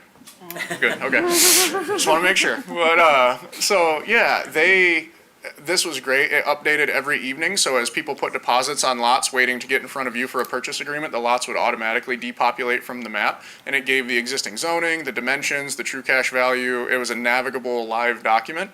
And we wanted to go a step further and not just make it easy for folks to acquire lots, but we also wanted to make it easy for us to kind of show the public, what is the yield from investing all this public property with all of these partners. So with that, I'm going to briefly exit the presentation because the link doesn't work from the presentation. And for the first time ever, I want to show everybody a project that my staff have been working on for a really long time, the better part of a year. And so this is the City of Muskegon's housing dashboard. This will be live updated once it goes live to the public at the end of March every evening. And so as we complete new projects, as we program new projects, they will auto geopopulate on the map. And then they'll be sorted into whether or not they're market rate, whether or not they're subsidized for folks at a certain AMI. And then they also benchmark against our housing study. So these lighter colored bars, they're what's actually stated as needed in the study. And I want to spend a little bit of time on these. But what's also nice is that you can zoom in on these products, and you can actually click all of them, and it will show you like who built it, what was the build price, was it subsidized with anything, and it'll actually show you like what type of project it was, and whether it was for sale, market rate, if there were any incentives attached to it. So the citizens can actually educate themselves, and we'll have a legend once this is finished on the different tax incentives and like who was incentivized and how. And our hope for that is specifically so that we can encourage more incremental developers from the region and the city to like show people like, hey, everyday people are doing a lot of this for us and you could be doing it too. So I want to kind of touch briefly on this. These will auto update, and these are not final. I don't want to say that these are the final numbers, but these kind of show where we're performing relative to the study, which says at the end of 2027, to meet the need, we need to fill in all of these with solid coloration. And we'll talk a little bit about where we're overperforming. We're really overperforming in these like middle income rents. So anything from like 900 to 1450, we've programmed a lot of stuff. If it weren't for our low-income housing tax credit project partners, we wouldn't have any units done in these ranges, with the exception of maybe a few ADUs, but I mean a nominal number. So we have well over 100 programmed in these very lowest ones. And if you'll recall, those of you that were here, the first time I presented on the housing study, I was very candid in saying, I don't exactly know how we're going to meet this accommodation. This is very difficult to build and be able to program. And you can see the same is true over here at the very low income needed owner occupied stock. So we need, between these two, about 400 units between less than 71,500 all the way up to about 120,000. And if I ask any builder to private build that for me new, they're going to probably tell me they can't. And we'll get into the whys of that. This is something that I'm very interested in keeping track of as well. So from 2018 till now, so the whole dashboard runs from 2018 to now. We've seen in our housing as economic development programming an investment of $424.2 million so far, which is substantial. And so after you burn off all the abatements in the brownfield, that equates to just city millage, that equates to about $5.3 million in new tax base. Just property taxes, not inclusive of any income tax. And we hope to get into that a little bit too. There's some other cool little features here. You can filter by neighborhood, which is cool. So if you go over here, you can select your neighborhood and it'll just zoom into your neighborhood and let you show exactly what's been built there. But I want to really kind of, before I navigate away back to the PowerPoint, I want to kind of show people. So right here is Midtown 2. That's when we first start. You see the orange dot. Anything orange is city involved. Anything blue is purely private. And we cut the line off. If there's a brownfield, a pilot, or a housing TIF, we call it city involved, or if it was on a city-owned piece of property, any like other statutory tax abatement like NEZ or PA 255 and a mixed use, we call that private, just because we had to draw the line somewhere. You can make the argument we've been involved in all of them. But so I want to kind of watch this progression. So there's Midtown 2, and then you see some rental pilot agreements that took place in 2020 to infill some rental stock. You see that kind of continue, primarily in the Nelson neighborhood. And then here comes the first of our ARP houses. So the city commission was gracious enough to appoint millions of dollars in infill owner-occupied housing for ARP, McLaughlin, Jackson Hill, and you start to see those populate. This is the year that we did the study. And then you see us continue to try to find innovative ways to infill housing, a lot of owner-occupied product. Here comes zoning reform, and I want to kind of illustrate what this does. Start to see the impacts of those zoning reforms. And so were it not for the policy changes that you've allowed us to make, we would not be where we are today, which is between 2018 and now 1,770 new housing units programmed or complete. And that's substantial. I'm gonna pause right there. I'm gonna clap.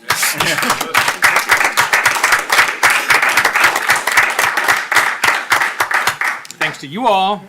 Yeah, and our everybody. team, the service team. Everyone in the room had a real hand in it. And so I wanted to illustrate that. That will be live at the end of March. We will finalize those numbers, and that will be updated on a regular basis. So before we move on, this is the Housing Dashboard Project Team from Development Services. So Jocelyn Hines was the project lead. Jamie Pesch was our liaison with the county GIS.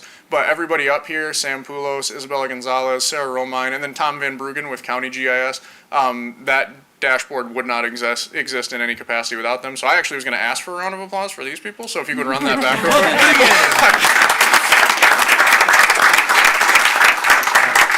Yeah, wouldn't have been possible without any of them. And so I wanted to make sure that we acknowledge that. So again, performance so far. I want to kind of summarize those program units. Again, the zoning reform was a game changer, but a big important point that I want to make tonight. We have folks in the room right now that represent large housing developers that have a lot of capacity, and we have folks in the room that build us 2 a year, 3 a year. And were it not for those smaller incremental developers, the output on that slide between 2023 and now would be about half of what it is. And so they've utilized zoning reform. They've come in and found viable projects. And so they've effectively doubled our output since we did that housing study from 2023 to now. So that incremental development does work when you find the appropriate partners. I want to reiterate, we would have made zero progress on low-priced rental units without the LIHTC program. And I've mentioned it at the podium before. I think we're the second most awarded community in the state of Michigan in the last 3 rounds, behind only the city of Detroit. I believe that's true. And then the new housing TIF and scattered site pilot tools that the state passed and that we gave some feedback on as they were in the pipeline, those were essential for us to be able to do this stuff. They create market viability for these. And then moving the NEZ maps, the economic development staff coming up with the right maps to maximize the city lots for owner occupied, those have made a huge difference too. And I want to call your attention to these 2 products on the screen. One of them is one of our ARP homes, and it's a single family home, and then the other one is a purpose-built duplex, a 2-story duplex. And I would argue they would both fit beautifully in any of our neighborhoods, and that they are both very welcome additions. So I really think that's striking, because we had a lot of people wondering how duplex product would fit purpose-built into the community. And I think if it weren't for that door on the right-hand side of that other one, you wouldn't be able to tell these 2 things apart. So I did want to draw that comparison for your consideration.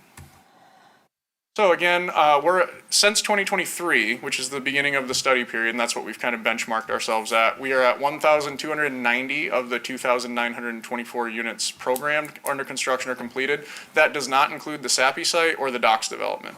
The reason for that just being they have approved site plans, but we know they're quite a ways away from units, to the point where it may be the next study period where we actually see them come online. We've performed really well, as I said, in some key areas, but we're underperforming in the most vulnerable areas.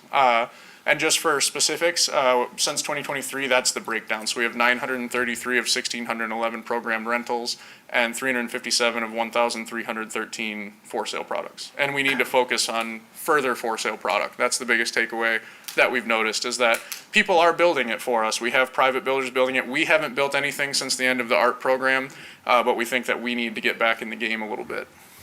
So that's the end of performance so far. Be happy to entertain any questions before we get into next steps. Commissioners? Commissioner German. Yeah, thank you, Mayor Johnson. Director Echo.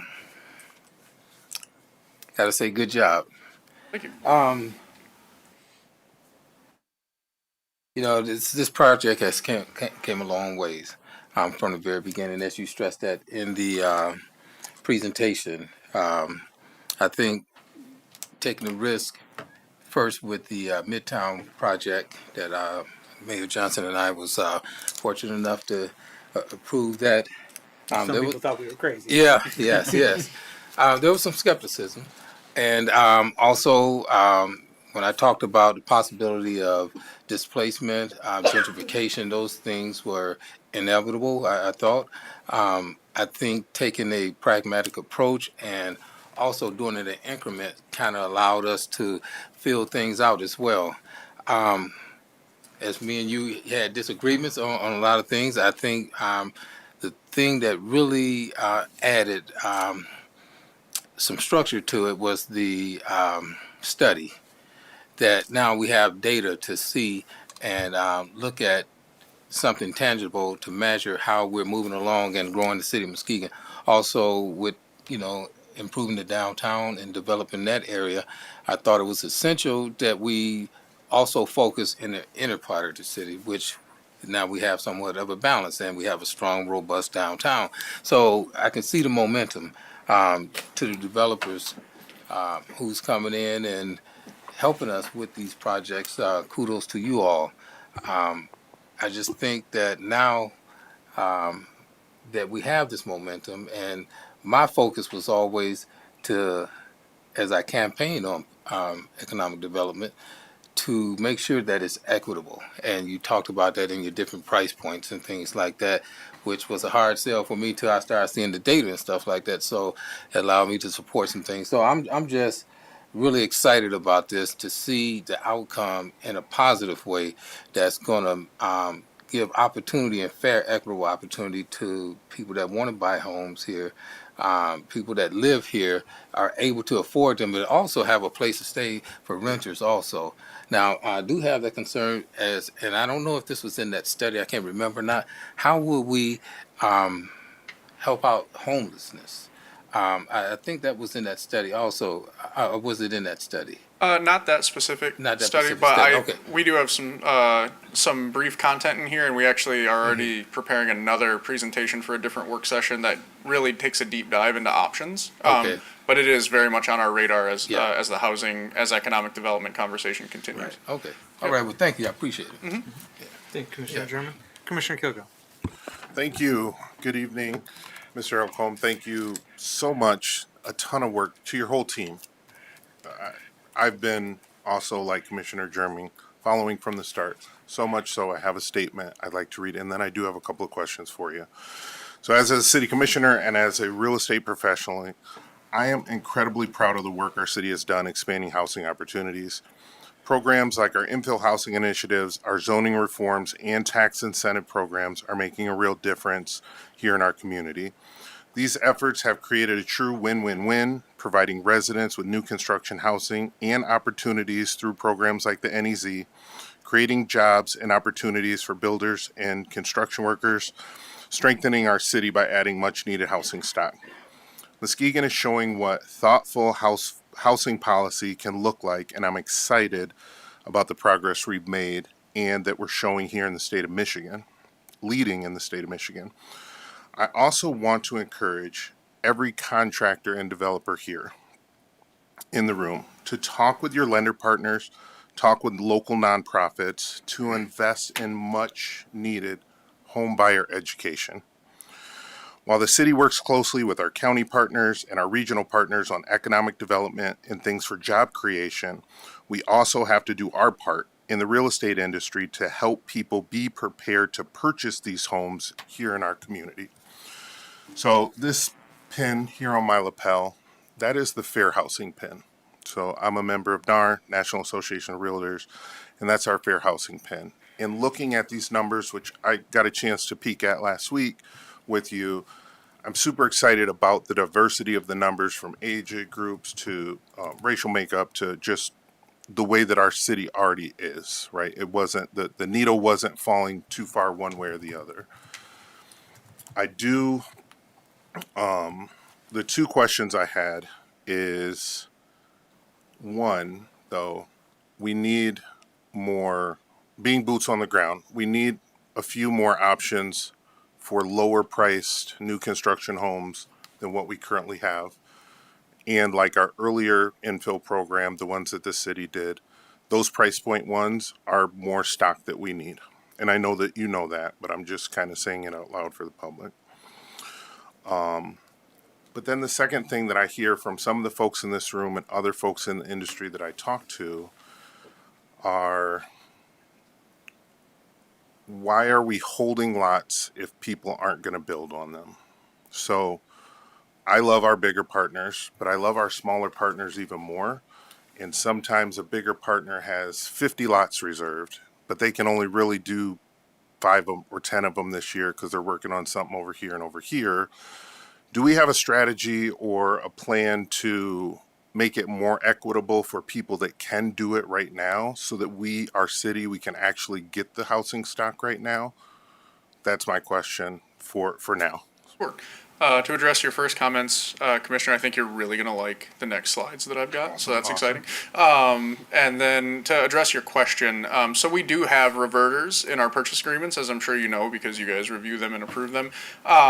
As long as someone is working productively towards homes, we really try not to exercise that.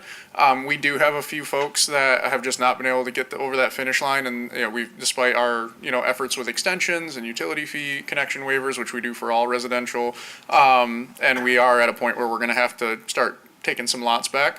And actually, the staff are working on preparing those right now, basically giving folks the opportunity to say, hey, we're not obligated to return, purchase prices. We can take them back, but there's a court filing and it's further costs for both of us. It'd be easier if we could just work through deeding them back to us.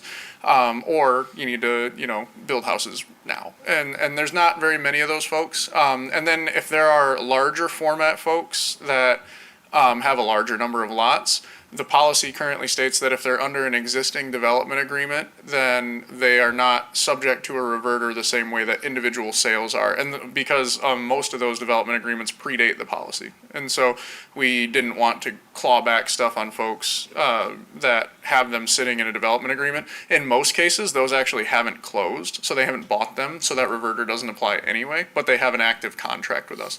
One of those contracts, we're actively working to retool right now to make it a more favorable contract for both the city and the builder, because the builder's held off because it's not really working the way it was designed with good intentions in earlier 2020s. And so, yeah, you'll see some agenda items coming your way in the next several months to right some of those issues. Yep. Thank you so much. Thank you. Thank you, Commissioner Kilgo. Commissioners, anything else to ask or add at this point with regard to performance and what's been presented thus far? No? Phenomenal insights. No, like, seriously, thank you so much for pulling together all that data, presenting it, and giving us those insights into how the different policies and programs and initiatives that we have undertaken are benefiting our community and a broad spectrum of our community, and some newcomers as well to our community. So I really appreciate that, and that dashboard is phenomenal. Like, I'm excited for that to go live and be able to dig into that and use that and share that and have it be readily available. So I really appreciate all the work that's gone into that dashboard and collecting all of this data and insights. And while home infill program and strategies got underway, before your arrival a decade ago, but since your arrival in was it March of 2019 or thereabouts? 2019, yeah. You've helped take it to the next level in so many different ways, you and your team, and just phenomenal work. I'm using that word a lot, phenomenal, this evening, because it really is. It's quite impressive, the progress that we're making. We understand there's still some gaps. We understand there's still work needs to be done. We understand particularly from the unhoused populations, but we do know as well that the work that's being done on all these various different housing initiative programs are moving the needle and is helping to prevent more people from being put in a housing insecure situation. And so every little bit helps, and I really appreciate you and your team with regard to attracting and working with LIHTC developers, low-income housing tax credit developers, and being so successful in getting those awards. Like you said, in recent years, we are second only to Detroit, not because we're second in need in the state, but because we have willing developers and a great development services team that's going to bat for them and getting and securing those grants and making sure those projects move forward and actually bring new housing online. And so just hats off to you, your team, and to all of the developers in this room who are working, whether it's, one house or 100 houses, whatever the scale is, we appreciate every little bit helps. And so I really appreciate, thank you all for choosing to grow with Muskegon, and thank you for inviting so many people to grow with Muskegon. So thank you. Now we can go on to next steps and where you want to maybe take us from here. Yeah, thank you. It's a huge team effort. So yeah, the team has done a fantastic job. So yeah, propose next steps. So here's the ask. We gave you all that shiny data so we can make some asks. So here are our proposed next steps. So what we found is that private builds really cannot meet the price points that the study says residents and probably potential people that are at risk of housing instability need. And we saw that in the dashboard. So what we also have noticed is that some folks are building for us on 30-foot lots. The for sale product that has been attempted there, they've really said like, hey, this is hard to make profitable. It's hard to build on a 30-foot lot and fetch like the price point against the build price that people in the marketplace want to buy. So that's these are all kind of pieces of data that we maintain these relationships for, and we hear them with open ears to kind of like understand what people are seeing, because they're the ones on the ground building these homes.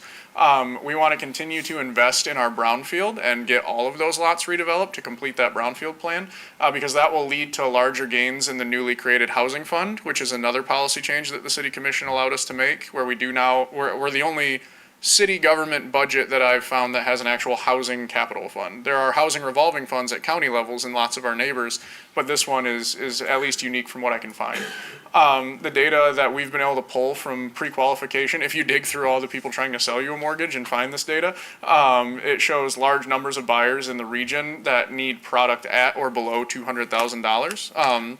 The average mortgage in Michigan is over $300,000 with the median in the 240 to 260 range. So a lot of our folks in our area of our corner of the state need something that's less expensive than that. And so what we're proposing, all these red dots represent locations where we have currently held over city lots. Some of them can be split, so there's 22 dots, but we would split many of them. And we want to propose to do another round of infill similar to the ARP program we did and construct 40 to 50 new for sale units in our neighborhoods throughout the city. And you can see there's a pretty good stratification. Obviously, we kind of have to go where the lots are, but we tried to spread it around more than we've done in the past. The predominant amount of homes in the ARP program were in McLaughlin, with a few in Jackson Hill. The rental product, we've done a great job finding folks to build in just about every neighborhood, but these we really want to focus on trying to build some owner-occupied stock where we've built some rental product to make sure we're being diverse in what we infill in neighborhoods. We estimate that it would be a capital improvement bond or direct placement of about $8 million, of which we estimate about 75% would be paid back through direct proceeds from sale of those homes, and the remainder would be paid off by the brownfield. For a bit of context, this is not written in a slide, but I would encourage everyone to tuck it away. This year's brownfield for the city's infill brownfield fund will be just over $300,000 collected. I anticipate next year, when a lot of these houses hit the tax roll, and we TIF both pilots and ad valorem, I think we're going to be closer to 450 to 5. And so we're going to be taking in some significant brownfield revenues, which can help us serve a note on further owner-occupied construction. So that's the main thrust of what we would like to do next. We're calling it Phase 3 because Midtown Square Phase 2 was the first brownfield funded infill housing, and ARP was the next one. And so I see some people taking pictures of slides. Just so you know, I am going to email you this presentation this evening. In addition to that, we've come up with another idea that we think is a little innovative, but is reminiscent of some things we've done before, and it also helps us solve an existing kind of big hairy problem, which is what to do with the 880 First Street lot, which we, as you know, we tore down the skeleton building, everybody called it, last year, and we utilized some remaining RAP money from the state to help us with that. So we also, as either a next phase or a component phase, we would also propose doing a higher to medium density connected owner-occupied housing development at 880 First Street. We've spoken with 3 separate developers, 1 LIHTC, 2 market rate, and the challenge we're running into is that the site is just too tight to get enough density of multifamily on there to turn a profit as a traditional multifamily development. And as you'll remember, it was an office building prior to its demolition. So we're restricted by an existing parking agreement on that parking lot. We're party to a condo, and so we don't have any exclusive rights to the parking that's adjacent to it. So not only is it small to try to get the units you need for the construction type you would have to use, but it also has no dedicated parking, which makes it difficult. Honestly, we kind of got this idea. I was taking a walk throughout downtown with my dog, and was walking by the lot and realized like the whole context area for Clay, which the lot is just as much a part of, if not more, than Western Avenue, is 3 stories is the maximum. The highest building is the Berkshire, and it's 3 stories. And so there's a lot of institutional buildings. There's 2 other townhome developments across the street or in the same block. And this is really what got my wheels turning on it. So we're all told after the reimbursement of that RAP grant, from what I can tell, we're about $700,000 to the bad in removing that structure. So between taking the facade off in 2018 and the actual demolition project and any carried costs on the lot, the fence, we ended up buying the fence because we had rented it for so long, and the guy was like, "You just want to buy it?" And so we've got some costs into it. I believe that these could actually positive cash flow into the housing fund and help us recoup some of that investment. Some or all would be my hope. And there is a strong desire for owner-occupied market rate housing in the downtown, but it's very difficult to deliver because the per acre price is probably somewhere in the $400,000 to $450,000 per acre range. We already own this site and we've already sunk the costs into clearing it. The logical next step is to redevelop it with something that we think will cash flow positive. So the thought would be 10 to 12 units on site, condominiumized similar to Heritage Square right next door, and build for sale product, targeting a per unit price in the $300,000 range, and then selling them over that. So these would be market rate. These would not be held lower below our construction costs the way the neighborhood houses would. My target is to try to get some houses in the neighborhoods to sell in the under 120 range. The reason for that is because the brownfield is overperforming in a revenue standpoint, and so we can take deeper losses on the next round than we have in the past because we're overperforming due to all the private sales that we've done. So we would act as a developer and we would place 81st Street back into the city's brownfield. It was in there and we took it out because we were trying to get another developer to do it and they would want to do a brownfield there. So we took it out of our brownfield plan thinking someone else would do their own brownfield plan. But this is the first time I've talked to any of you about it in any public way, but this is an idea that we think could really help us recoup some of the public's investment into that lot. And then next steps moving on is honestly research and analysis from 2027 and beyond. So we already know that we're going to propose to you an RFP for another 5-year housing needs assessment that would be conducted towards the end of 2027, and that would be our next 5 years. Right now, the plan is for the staff to quarterly update the housing dashboard. So it will automatically update any database updates on its own, but every quarter we'll go through and sort of wash it and make sure that it jives with permit data, with C of O data, and like any lot sales that we know have taken place to just make sure it's correct. We want to do further analysis, likely paid third-party consultant analysis of unhoused conditions and potential solutions. So the deputy city manager has been doing a really good job sort of pulling in different subject matter experts, people that are working in wraparound services, people that are working in mental health, talking to our public safety team, and she's been kind of leading that conversation to determine what role should the city play. And again, we have a whole nother presentation on that, so I don't want to get too deep into that tonight. And then for that 5-year goal setting session, we want the city commission's recommendations on the best implementations for our housing fund, which is Fund 447. This is newly created. Once the brownfield is all said and done, there will be funds in it. I'm guessing to the tune of a couple to several $1 million. And so, is that a housing revolving fund that we invest in other developments in? Is that something that we utilize for housing intervention? Is it something we utilize for home buyer education programming? Do we invest that in a CD ladder? There's all kinds of options, and we'll bring those options to you at the end of this study period, at the end of 2027, when you do your next round of 5-year goals. And then we really want to get deeper into, I referenced some numbers on the total investment and what that means in property tax dollars. We want to really study the economic impact the housing program is having on not only the city, but the region. And we want to understand the budgetary ramifications of what it means for the city's finances after all is said and done. So once everybody's getting full freight taxes and the brownfield is over, what did it actually generate for the city to deliver public services? Because as many of you know, most of the places where we're building these, and a lot of these builders will tell you they find foundations by accident all the time, and we do not pay to take those out. I will repeat that. I've said it several times. But they used to have houses on them, and the city used to be 50,000 people. And if we ever really want to deliver the level of public services, parks and rec, things we discuss here all the time, we have to put them back. It's as simple as that. So those are kind of our next steps in the immediate year or two. Any questions on those? Feedback on the scope of the infill housing project that we're proposing. Commissioner Cochin. Yes, thank you very much, Dr. Ekholm, for that breakdown. The one question I had was in regards to the proposal of the $8 million project.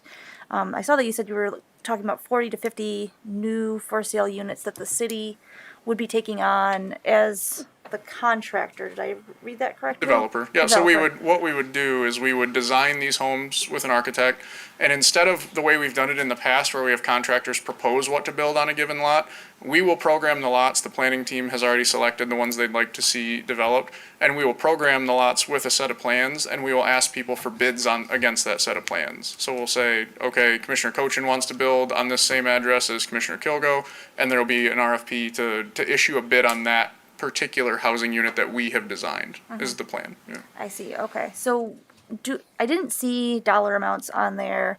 Do we have an idea of what those dollar amounts could be in a range for residents? Because I saw, on the slides previously in the last section talking about the numbers needed between under 71,000 to 119,000, and it doesn't look like we've moved the needle on that. And you discussed how that would be difficult. And I was hoping that was kind of the lead up into, and here's what we're doing with that. Is that in that range, or are we thinking that would not be in that range? Yeah, our goal is to make a number of these units marketable in the 100 to 120 range. I think It depends on the math. We have some ideas, the planning team included, on how to achieve something in that $70,000 range, and it's going to be multifamily condoed that's purpose built for low to mod folks. So basically, think of a LIHTC new construction, but owner occupied. And then the other thing, and again, that's going to take deep losses, and it's going to require us to get involved as a brownfield. These are all options. This phase, we're going to focus specifically on owner occupied single family homes. And my goal is to really fill the market wherever it's missing. And so we've noticed that really our builders are having a really hard time, despite their efforts, to get under $200,000, and that's what the data says. So I'm guessing of those 50 units, it might be 12 that are at 180 and they're larger homes, 3-bedroom, 2-bathroom for families, and then we'll go all the way down to trying to get into that $100,000 cottage-style house, and we're going to take a deep loss on that house, and we're going to count on those private builds that have been built on our sold lots to generate that TIF to help us make up that gap. And so, yeah, we don't have like a pro forma breakdown. We're using a rough number of $200,000 per unit because that'll include soft costs, tree clearing, architecture, new utility connections, things like that. And so some of them will be far less than that, and some of them will be right up to that and maybe a little over. And so that's where that number comes from. Okay, yeah, I appreciate that explanation, because I think that's something that I'm really interested in seeing is that price range and us getting some movement in that direction, because I know there's a lot of people out there that need those homes. I think that's a super fair point, because I think a huge pitfall that we as staff, and me in particular, fell into, and I think several commissioners held me to account on over the course of ARP, was I didn't always know exactly like where the bids were going to come back on a house, because we had selected contractors and assigned them lots, and then they were proposing builds based on what we were seeing we needed in real time. And we didn't have, to Commissioner German's point, we didn't have this housing study. We didn't have a good understanding of what people really needed from a banking perspective. We talked to bankers, and they're like, this is what I'm seeing. We're talking to realtors, this is what I'm seeing. And we were making what I would call educated guesses. But we were not being particularly data-driven until the very end. And that's when you saw like those small format 2-bedroom homes come out. And I can only speak from my own experience, but the people that I surveyed that were in those homes, those, like several people really, really said, like, I would not be able to have a home that I own were it not for this house. And that's nice to hear. And so, yeah, absolutely, we're going to be targeting multiple price points. I would guess the maximum that we're going to get into is just under 200, and then the minimum is going to be as low as we can effectively build it and find qualified buyers. Okay, all right, thank you. Thank you, Commissioner Cochin. Yeah, I've heard from numerous now residents, whether they're existing residents or newcomers to our community, but heard from several, in recent years that we're only able to buy because of the programs that we've provide that we have here. So that's always nice to hear. Commissioner Kilgo. Thank you, Mr. Mayor. Director, so I don't want to contradict myself, but I'm about to, right? I said we need low price houses, right? But with a caveat of currently the lowest price new construction home on the market is around $190,000, and it's been sitting there for several months. We had a rough winter, whatever. Some people can't afford it. That's why I said they would love to buy it, but they can't afford it, right? So we need some lower price ones. Do we have any plans to AMI cap these homes? If you find a way, because I saw some of the faces in the crowd when you said $70,000, they were like, you're on drugs or something, but I get it, right? That would be with us taking a loss and using some of the funds and making the numbers work. And I love that, because there are people out there. I talked to a lady, single mom, 3 kids. They approved her for $100,000. She doesn't want to live in the Heights. She wants to live in the city. She don't have many options. So she would love some options like something around $100,000. Do we have any plans to cap the price for AMI qualifications? Because I guess what I don't want to see happen, somebody can't afford 200, they buy that 100 home, and now that 200 home's still sitting there. You know what I'm saying? Yeah, no, that's a real concern, and yeah, I'm sure there were some interesting facial expressions on a house for sale between $70,000 and $80,000.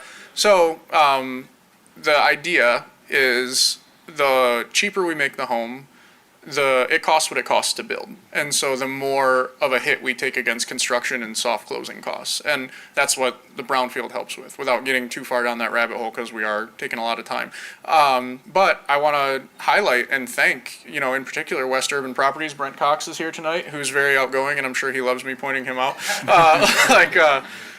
We were finding that during ARP. We were like, man, we're still pricing people out at 180, and and again, we didn't have the caveat of this data. We didn't have the help, and so I talked to Brent and his colleague Dave Duzendang, and was like, what I said was, we've all, and you might remember this, I was like, we've all lived in a 2-bedroom, 1-bathroom apartment, or we've visited someone who does. Like, everybody in the country has seen this apartment.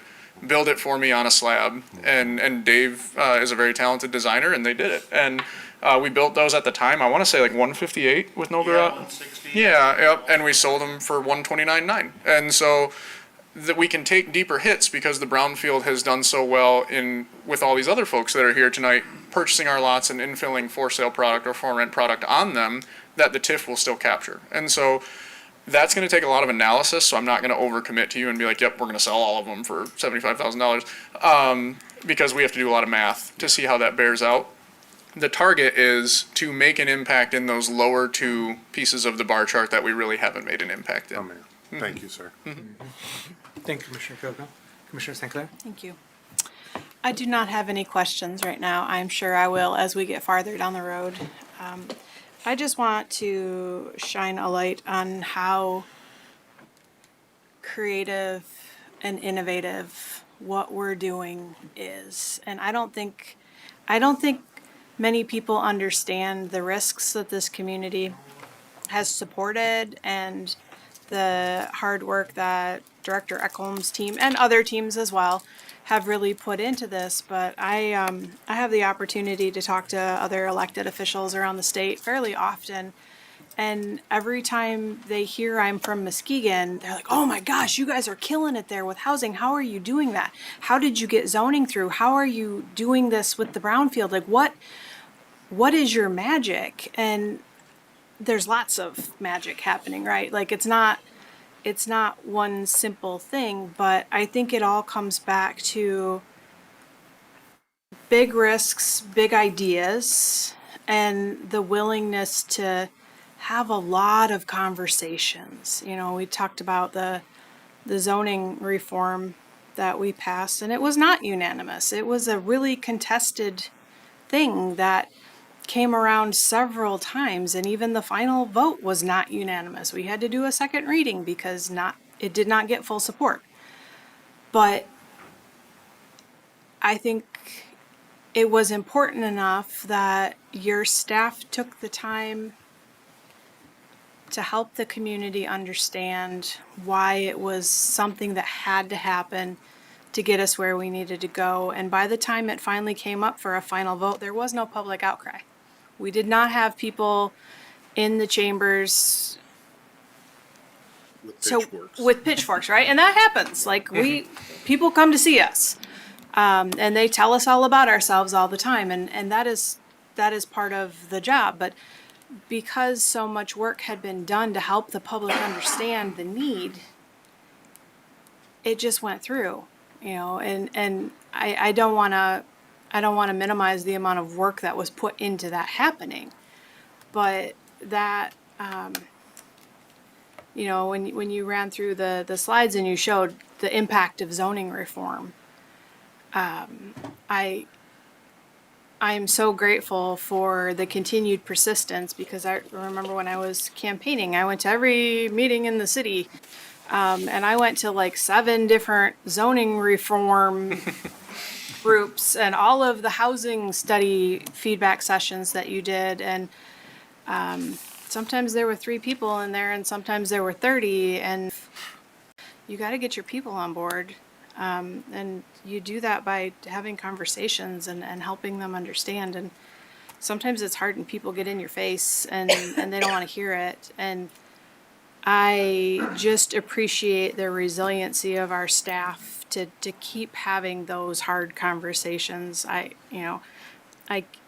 can't express my gratitude enough for all of the work that has been done to get us to where we are. And I will certainly have questions in the future, and I won't always be a yes, and you know that, but I will always support what we're doing to keep us moving. So thank you. Thank you, Commissioner St. Clair. You want to chime in before I ask? Oh, no. one? Okay. I thought you looked like you had something to One say. more brief session and then we're done. Yeah. Commissioners, anything else to ask or share at this time? I just wanted to ask, what does ARP mean? Oh, American Rescue Plan. Sorry, Okay, I thank broke my own rule. Explain all acronyms. EAA. Yep. Yeah, we had committed what, 5.75 million? Yeah. To out of our ARPA dollars that the city of Muskegon received, we committed $5.75 million to a home infill partnership. We're invited private sector to build houses, half of which were intended, our half essentially that we were paying for to build were intended for folks at the 120% AMI and less. But you said you have next Yeah. more to present. Yep, just brief. Wanted kind of set the table for future after the next project that we're going to bring to you, as long as we don't hear any real pushback. So far, by the end of the current iteration, we will have developed 435 lots, and that sounds like a ton. This map is just a small section of the city and its neighborhoods. Everything in black is buildable, privately held vacant lots. And so there's over 500 remaining. Now, some of these have been long since established as somebody's yard, and they have a fence, and their dog runs out there. We're not trying to take those lots. I don't want to give that impression at all. Some of them are vacant, and they're held by LLCs, many of whom are not based in Michigan, and they're purely spec property. Our goal is to use the housing fund to start as early as this coming fiscal year in fiscal 26-27 to start to acquire some of these lots, to continue to provide opportunities to our partners to build owner-occupied and rental product. Because as you saw, we're really only on pace or overperforming in one section of the housing study. And so we want to continue to have the opportunity to kind of write our own story on housing, and these lots are essential to that. These are all just one area of vacant buildable property. And then again, future study to dictate the recommended city involvement. So our 2028 study will give us a lot of guidance on, hey, do we need a phase 4? Do we need to build 40 or 50 more? How did the previous one perform? It's too early to answer that, but it may be that this next round of owner-occupied stuff we build is our last time playing developer, so to speak.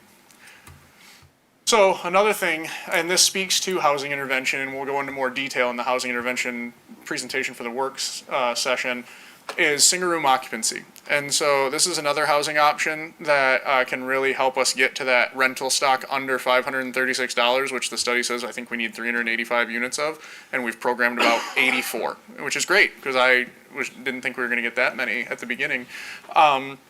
We think that this is viable both as a private for-profit development model and as permanent supportive housing, which will absolutely help in the housing spectrum for unhoused folks. We think it gives an opportunity to partner with other agencies. We just recently got Habitat for Humanity of Kent County to make investments here. We continue to speak to ICCF and Dwelling Place and others that are doing great work in other communities to provide some wraparound agencies for services for folks that need it. And we think that this can sort of be a launching pad for folks into permanent housing. This was a common piece of the housing spectrum right up until it wasn't. So post-World War II, when zoning became prevalent, these were seen as things that people didn't want close to them for different reasons, and they kind of zoned them out over time. But they were an essential part of the housing spectrum in the United States for most of our history, and so we want to take a look at allowing these as a use by right over time. And again, we think they complement other forms of housing presentation, which we'll get to in a different presentation. So just a really brief, just so you're not surprised at the goal setting session in 2027, we're gonna be like, hey, we have all these ideas. We didn't want to end it solely with asking you for money, so we wanted to let you know we're gonna try to continue to innovate. But that's all I had for today. Thank you for your time. On that last point with the single room occupancy, you said end of 2027. Do you not anticipate us exploring moving that forward sooner? That's something that would be coming only after this housing needs assessment cycle's done and we embark on the second cycle of housing needs assessment. You want to have that assessment done before to help inform whether or not we move forward to SROs and what capacity and extent? So what we're finding, and I was of the mind, as some of you know, I have a super secret special lot that I've been saving for a single room occupancy development, and it's not on the lot map, and that was by my choice. I was like, let's keep this one. But that my thinking on it has evolved in the sense that through Deputy Manager Mike Sell's research and collaboration with the Continuum of Care and other folks, I think there's a lot more, just like we grew to become like housing experts through data, I think we need to grow to become close to experts on this issue, because while they're connected, they are not aligned completely. And so I think it's a huge lift to even pay to build an SRO facility in a brownfield mechanism like we would. But then finding the right partner to help, to run it effectively for wraparound services, to shelter people with permanent supportive housing. There's a lot of stuff going on, and I think there's also some steps in between folks that are unhoused and getting to that. And so what we would advocate for 2026 and 2027 is probably doing some really in-depth study of those specific issues, and then probably asking for some of those things to be further expanded on in our housing needs assessment. So I wouldn't anticipate breaking ground on a single room occupancy in 2027 the way maybe I had hoped in 2024, 25, just because we've learned, we know so much more of what we don't know. And I think that's probably the best way I can put it. Okay. Thank you, Director Ekholm. Commissioner Kogo. Thank you. Quick question, single room occupancy. There are private builders who would love to build single room occupancy on non-public or private property. Is it something that you think that we're gonna not have a conversation on at all until 2027? No, I'm hopeful that this calendar year we will bring some further zoning reforms that would include making this an easier thing to do. You can do it now. You can kind of shoehorn your way into it. But we want to be able, if somebody wanted to come to me and say, hey, I want to purpose build 16 units of SRO, that would be a heavy lift. And so we want to find pathways to do that the community, again, aligns with after some community engagement. Awesome. My last point, don't get a big head, okay? To people who may be watching this online across the world, you can't have Jake. He likes it here. He likes us. He's staying. But the state is following suit, sir. So hats off to you. The state of Michigan just introduced legislation in the state capitol doing the exact things that we're doing here in the city of Muskegon. And that's how well it's working. Like, the entire state is looking here at Muskegon, seeing how housing is working for us and our residents and new residents that come. I encourage everyone who has continued questions, you can find Jake's information or city's information online on our website and email him questions. He is a personable person and he is great. All my developer friends, I'm sure you all have talked with him, but let's continue to work together. If there's issues, if there's hurdles, if there's ideas that you guys have. I know a lot of you guys will call me and talk to me. Let's talk. Let's get new projects on the books. Let's look at other things to continue to grow together because we are stronger together. Thank you for my county friend, our housing coordinator in the house. Like, that's the kind of stuff that we need because it's not just the city of Muskegon. She is doing a kick-ass job all over Muskegon County to bring these ideas that we're doing here in Muskegon to other municipalities across our county so we can grow as a county. Because like I said, we're bringing jobs here. We're trying to do things to not just insulate ourselves from everyone else, but to actually grow together. So again, thank you all for being here this evening. I think that we're going to continue to do great things around housing here in Muskegon County. Thank you, sir. Thank you, Commissioner Kogo. I think Mr. Manager, you had something to add? Yeah, I just was, kind of to echo what a lot of other folks have been saying on the dais about the work that's been done. And it's, I've been to CapCon in Lansing where MEDC was specifically talking about what we were doing here and how the state had to go in and change rules with brownfield and scattered site to make it so other communities could do it. We are setting the trends. I get calls from colleagues in states on the West Coast because they've heard about what we're doing here, trying to understand how it is and how do you get through these processes on eating this elephant. And it really is one bite at a time, taking a look at the whole problem and then figuring out how you get through it. Because if you don't have that path forward and you're kind of attacking it from all angles, you're not going to be successful. And because of what Director Ekholm has done with his team, we've been able to get through that. And because of what you all on the commission have done, this commission and previous commissions, and previous administrations, quite frankly, on setting the path forward to get this rolling, it's all because of the efforts that the community is doing as a whole. And I think sometimes we get really wrapped up in like, how are we going to solve this next problem? We've got this huge thing going on here. Maybe this isn't going right. It really is worth taking the time to look backwards and see how far we've come and the steps that we've taken that might have looked crazy at the time, for those of you who are sitting on the dais, but it really did work out, and we really started to get the acceleration moving when we started looking at those plans on how to move it forward. And I'm really excited about this next option.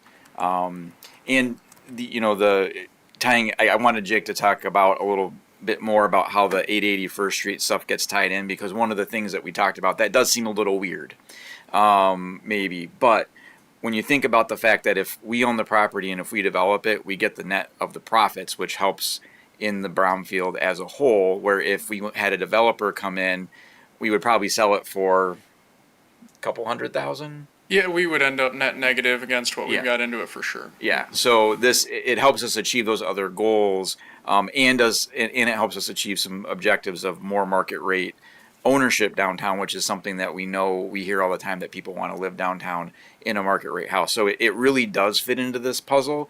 For you folks watching at home, like, this looks weird, but that is a component of the housing study too, and all the housing that we bring online helps to alleviate the problem overall.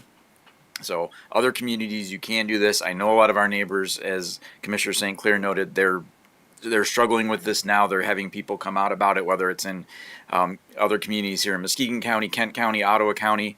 I know they're dealing with this. You can get through this too, and you can achieve what you need to achieve to serve your community. Thank you, Mr. Manager. Did I see over here, Commissioner Kojal? Thank you very much, Director Elcombe, for your work and everyone else on the team's work. We've done the applause, and I still really appreciate all of you guys and all the dedication you put into this. I don't know if it's a secret or not, but I'm a gamer. I like my board games, and when you're playing a economic type board game, you have to build your engine, right? That's the first step when you start playing, because you need to be able to use that engine to then pay for other things that you're going to buy in the game to make your city better, right? I think this is very similar. The idea with 880 First Street, when you were explaining it to me, that's exactly what went into my mind. I was like, oh, okay, that's what he's doing. He's using that to fund that. The conversation about the single room occupancy, I think, is a really good conversation to have, because while it might not be helping our unhoused who are, maybe a lot of them who are currently unhoused, I think it would help people from falling into that crack and then becoming unhoused. I've been looking for different family members around Muskegon to try to help them find housing in the last year, and looking at how much more expensive it is just, it's wild to me. When you are talking about homes for under $71,000, my mortgage is about $80,000, right? So it's really weird for me to go, whoa, I bought that not that long ago, and now you can't even consider finding that. And so that I think that speaks to a change in the market overall. But I would really like us to keep considering that as an option. If there's any private builders out there who are interested in smaller versions of this, I think that could be a really viable thing to help people right now in our community while we assess things further on a bigger scale. And I'm really looking forward to that conversation about how we're going to help the unhoused. Do you have an idea when that might be coming to us? So actually, I know this was super brief and concise, but it ran a little long before, and I had slides in this presentation, and I pulled them out because we felt like it was a little too heady for one presentation. Okay. We have the framework for that presentation now, and I would defer to Deputy Manager Mike Sell on an actual time, so I won't answer that directly today. But she and I and the rest of the team will continue to work towards something with some ideas and recommendations for you guys to consider before we go shop them on the street. So. Okay, I appreciate that. Thank you very much. Thank you, Commissioner Cochin. Anything else, Commissioners, to ask or add at this time? All right. Thank you again for all the work you and your team are doing, and thank you to all the developers for your partnership and investing in Muskegon and choosing to grow with Muskegon.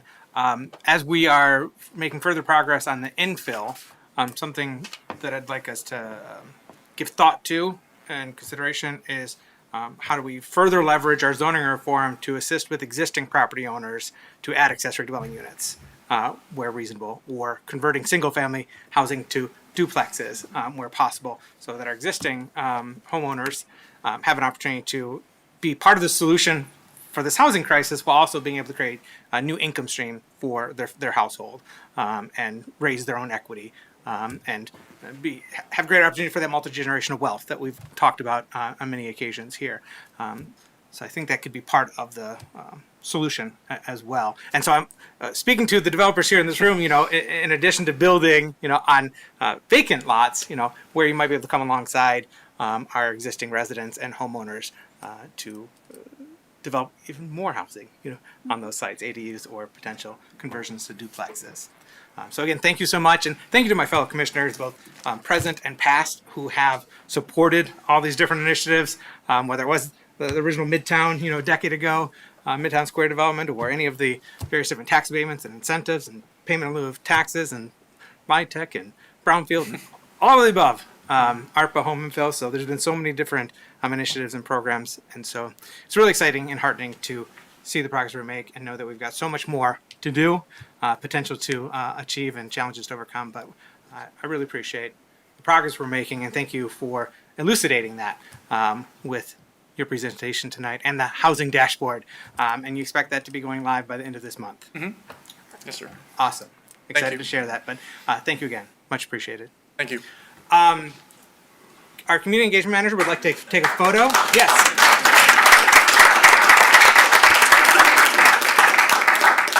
If Deborah, could you come up? If you kindly come up, our community engagement manager, Deborah Sweet Santiago, was interested in, or Santiago Sweet, sorry, is in taking a group photo of the various different housing partners and our development services team. Where were you thinking to do this at? Thank you. Just due to the size of the group, we were thinking just outside in the hallway, kind of in our lobby over here. So if you go out the doors to the right, I'll be over there if anybody's interested in Do you a want to picture. do this right now, or do you want us to ask them just to stay for our last item, which should be fairly brief, or do you want to just get this done right now? I would defer to you, whatever you prefer. I don't.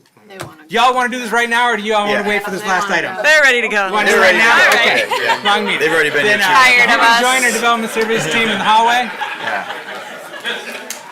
Thank you all.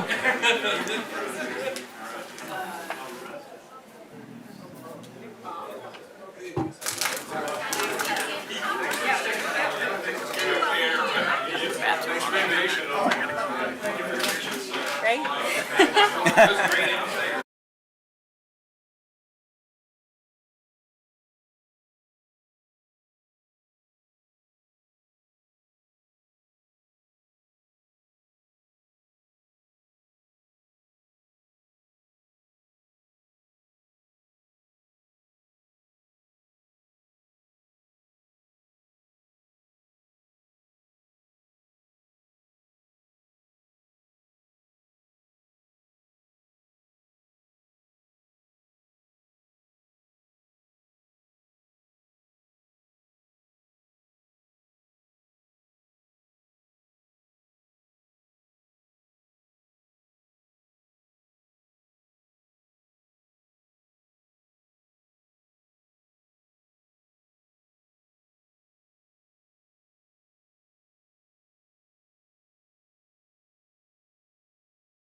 Thank you.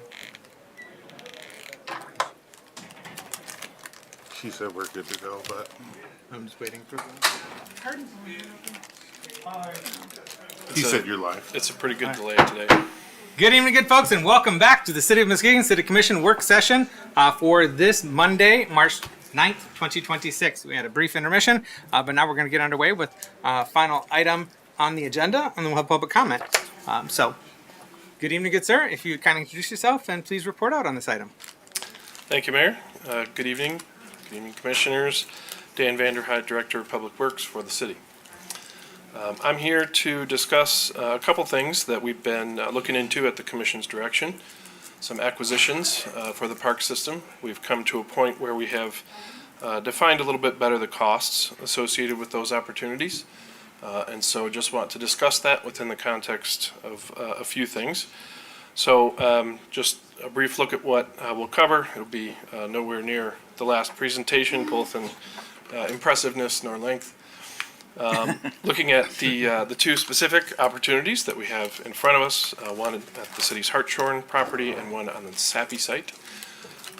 Take a look at those things in the context of a few items, including our master plan and some parks metrics comparing ourselves to our neighbors, and discuss just briefly some future acquisition opportunities that are hanging out there, and then present you with the summary of the costs associated with those two opportunities, and we can discuss. So this is one of the two opportunities that we have before us. It's the parcel outlined in pink. It would expand the city's Hartshorn property. It would bring the trail back under city ownership. It would protect viewshed in the area, and it would add just shy of 2.5 acres of land to the park system. We don't currently have any things planned for the property itself. This is just talking about acquisition. You see the cost there, just about $1.1 million total. The good news is we were successful in getting a grant for this project of just shy of $750,000 or so. These are still preliminary numbers, but the city does still have to make a relatively serious investment, though, to make that work. There had been some talk about donation and so forth, but staff is not confident that continuing. And we furthermore have had a request by the property owner in this case in order to proceed down the timelines associated with these acquisition grants, which can run to 18 months or 2 years. They have requested that the city front the money. So the city would purchase up front, and when the grant grant process had run its course, the city would be reimbursed that $746,250. Again, preliminary numbers and some things subject to change, but that's the current situation here at the Hartshorn opportunity. Quick question on that. Not indicating that my support for that going that direction, but I just wanted to see if there's been conversation with the state that is an option, where the state says, nope, you can pay for it, and we, once this goes through and the money's secured, we'll reimburse you for expenditures already made. It is not common, but it does happen, and the city does assume the risk. So if something goes wrong with the environmental clearances or appraisal process or something like that, the city is at risk for any monies that would not be reimbursed. Or the legislature doesn't make the appropriation. Because as I understand it, we've got a recommendation from the DNR Trust Fund Board for this grant, but ultimately the legislature needs to appropriate the dollars, which typically they concur with the recommendation, but we also know it's not a foregone conclusion what comes out of the legislature either. But thank you. Sorry to interrupt, but I just wanted to get clarification on that. That's all right. We have another opportunity out there as well. This one has not been submitted for a grant application just yet, but the timing is coming together to where it would need to be if we were going to pursue it. First, just wanted to highlight what this is and where it is. So this is on the Sappy site. This picture, which I'll have a clearer, sort of more holistic picture of here at the end of my discussion here in this slide, is the current planned unit development by the owners of this parcel.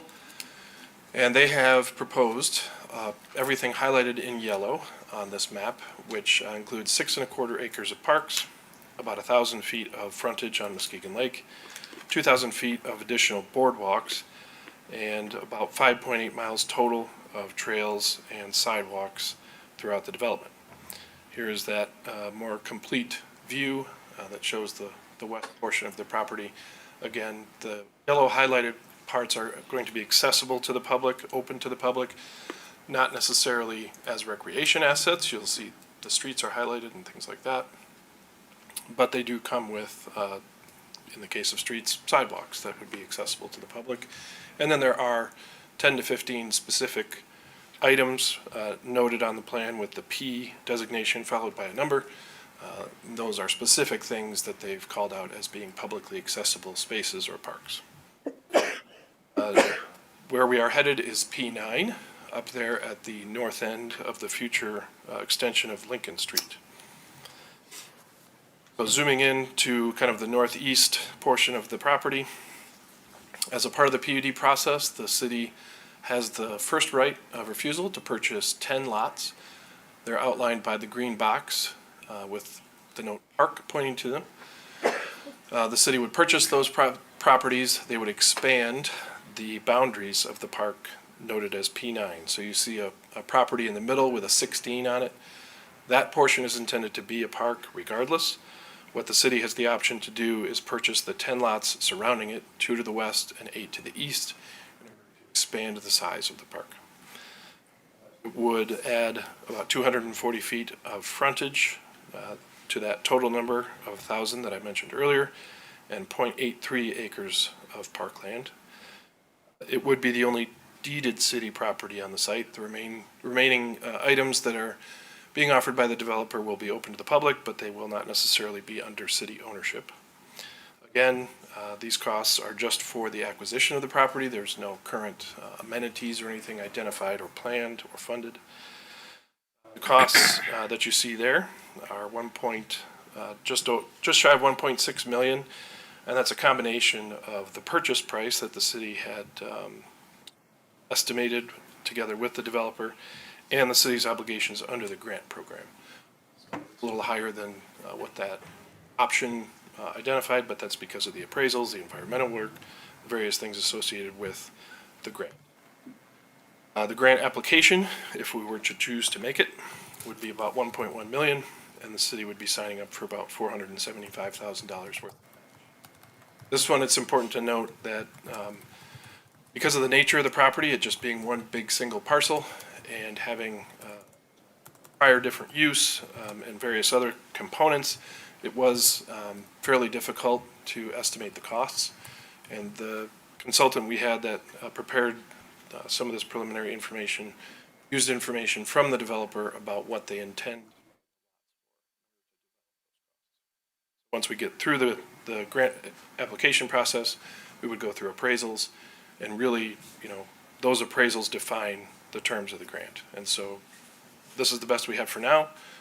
Once that application is made, if it is selected, then we would move into a process where we better define.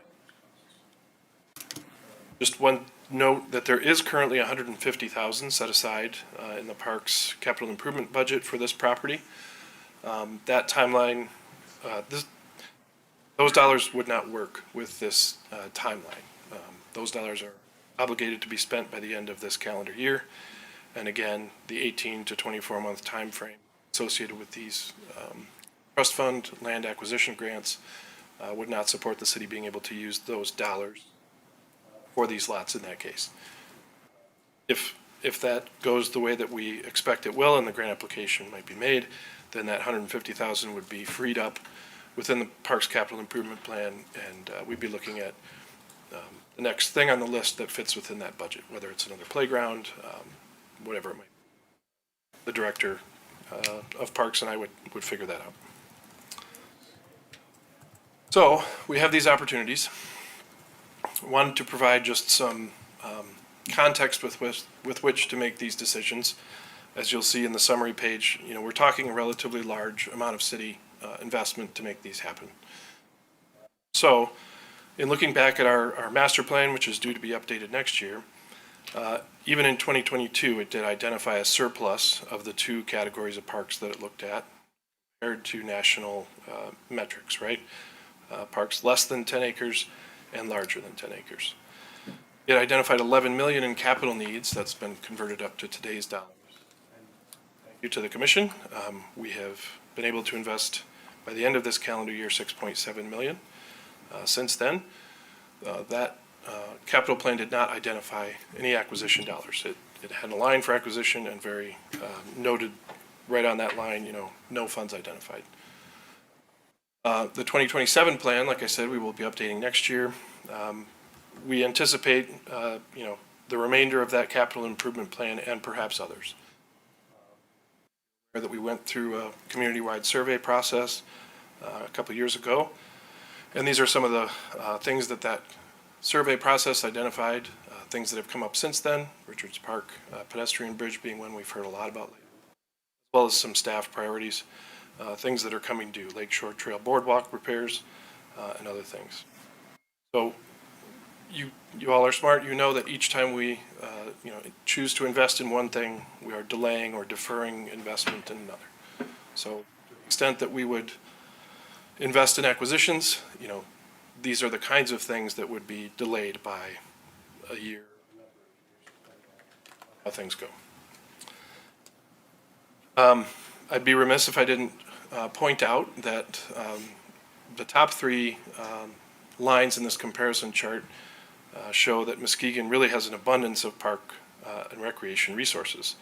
The statistics are a little goofy in terms of the way that they define them, so the comparison column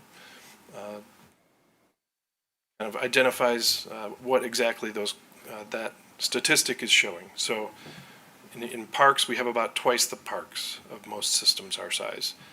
We have twice the acres as most systems our size being a town of population of 40,000. We have almost twice the number of playgrounds as most systems our size. And just in a kudos to the department, we do more with less. So we have about 3/4 of the staff as most communities our size, and we charge about half as much as most systems our size. So again, making sure that as we talk about these decisions, we're understanding that additional parks come with additional maintenance, and so we're talking about adding to that maintenance list, and therefore perhaps making decisions again about where those maintenance dollars can go in the future. And then last, just wanted to call your attention to a couple imminent and a little bit more future opportunities that we have that are not the two that are in front of you tonight, just so we're making that decision in complete context. You're aware, I'm sure, of the 3rd Street Wharf opportunity, which comes from the Fisherman's Landing and Mart Dock development agreement that the commission recently approved. It's close to downtown. It has external funding secured. It's close to the Muskegon High School campus and kind of the center of town, and creates that city-owned corridor from downtown out to the lake. Similarly, a little bit further out, but as part of that same process, we've got expansion of Richards Park or the Verplank or CMS property, which would be the balance of the property that is not taken for port support once move. So really this is the meat of the issue, right? So this is a summary of the costs that are associated with these grants. The grants come with high dollars, but the match is pretty significant as well. And so we want to call attention to that, and before we move forward with applications and continue to spend staff time, we wanted to hear the thoughts of the commission and find out if this is the direction you'd like us to keep going.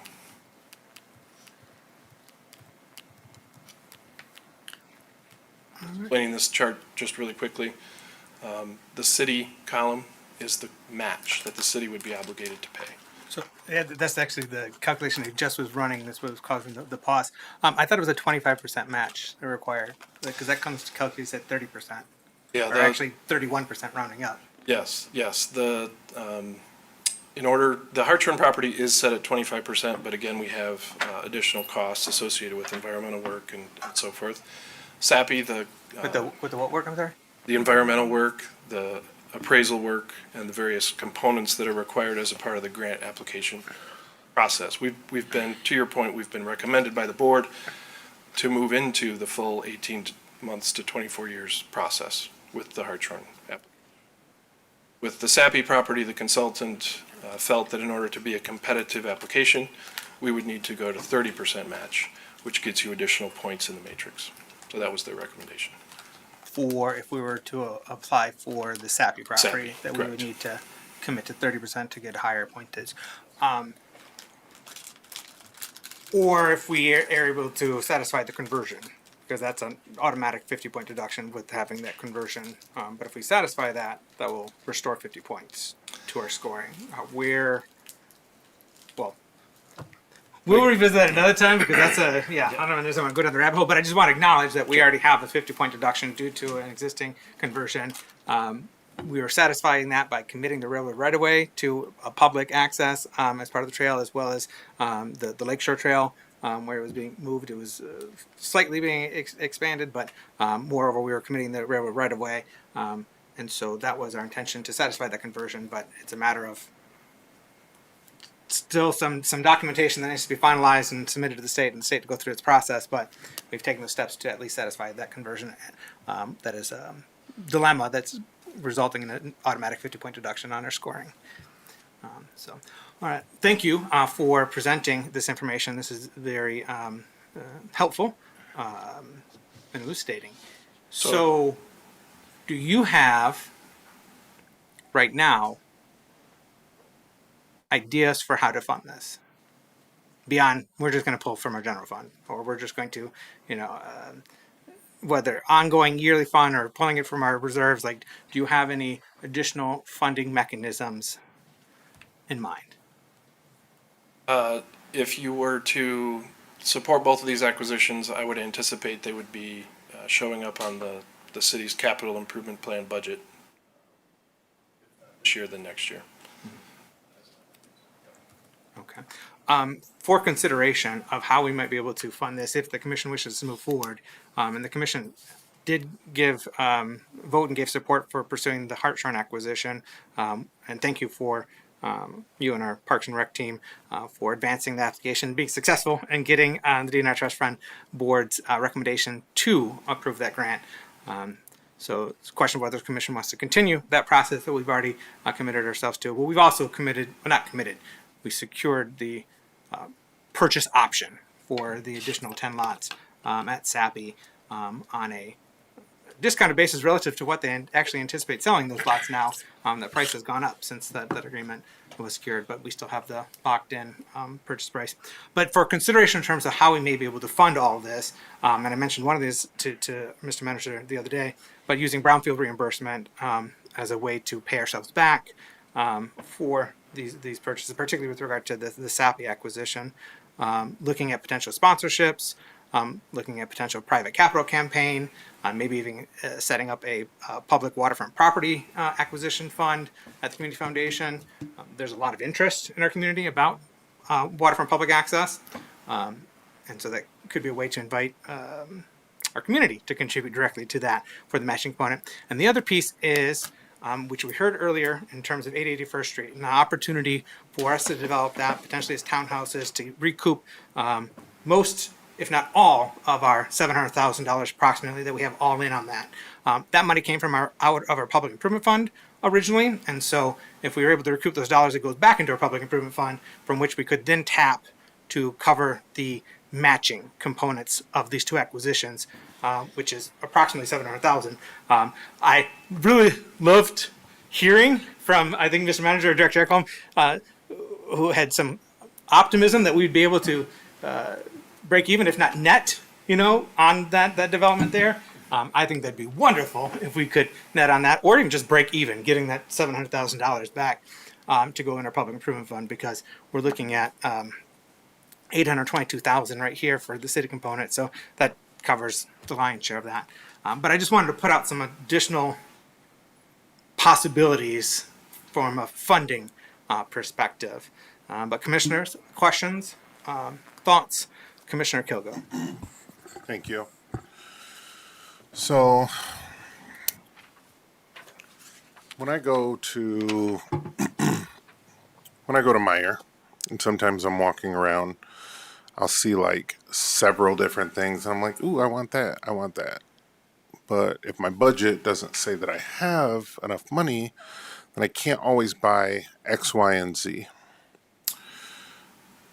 There's very rarely a time when we have lakefront property that the city can purchase. So, for instance, Sappy, that's on the water, touching the water. I would absolutely love for us to have city-owned park there. I think it would be beautiful.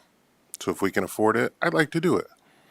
I just don't know that we can afford it because we have 3rd Street Wharf, which I would love to see beautifully done. We're already in motion on that project. Then we have the Verplank property, which we've applied for the money to get money to buy that, correct?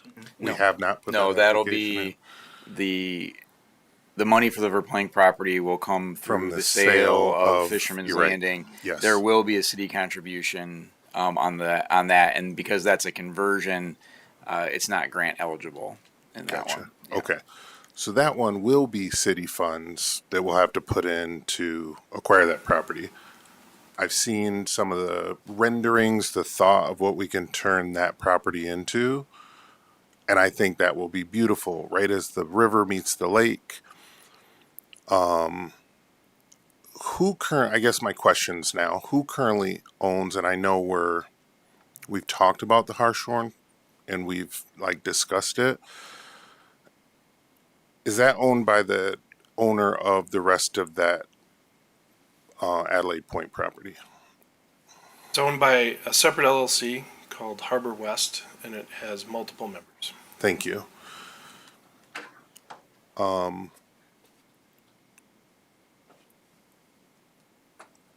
I want us to be aware of, I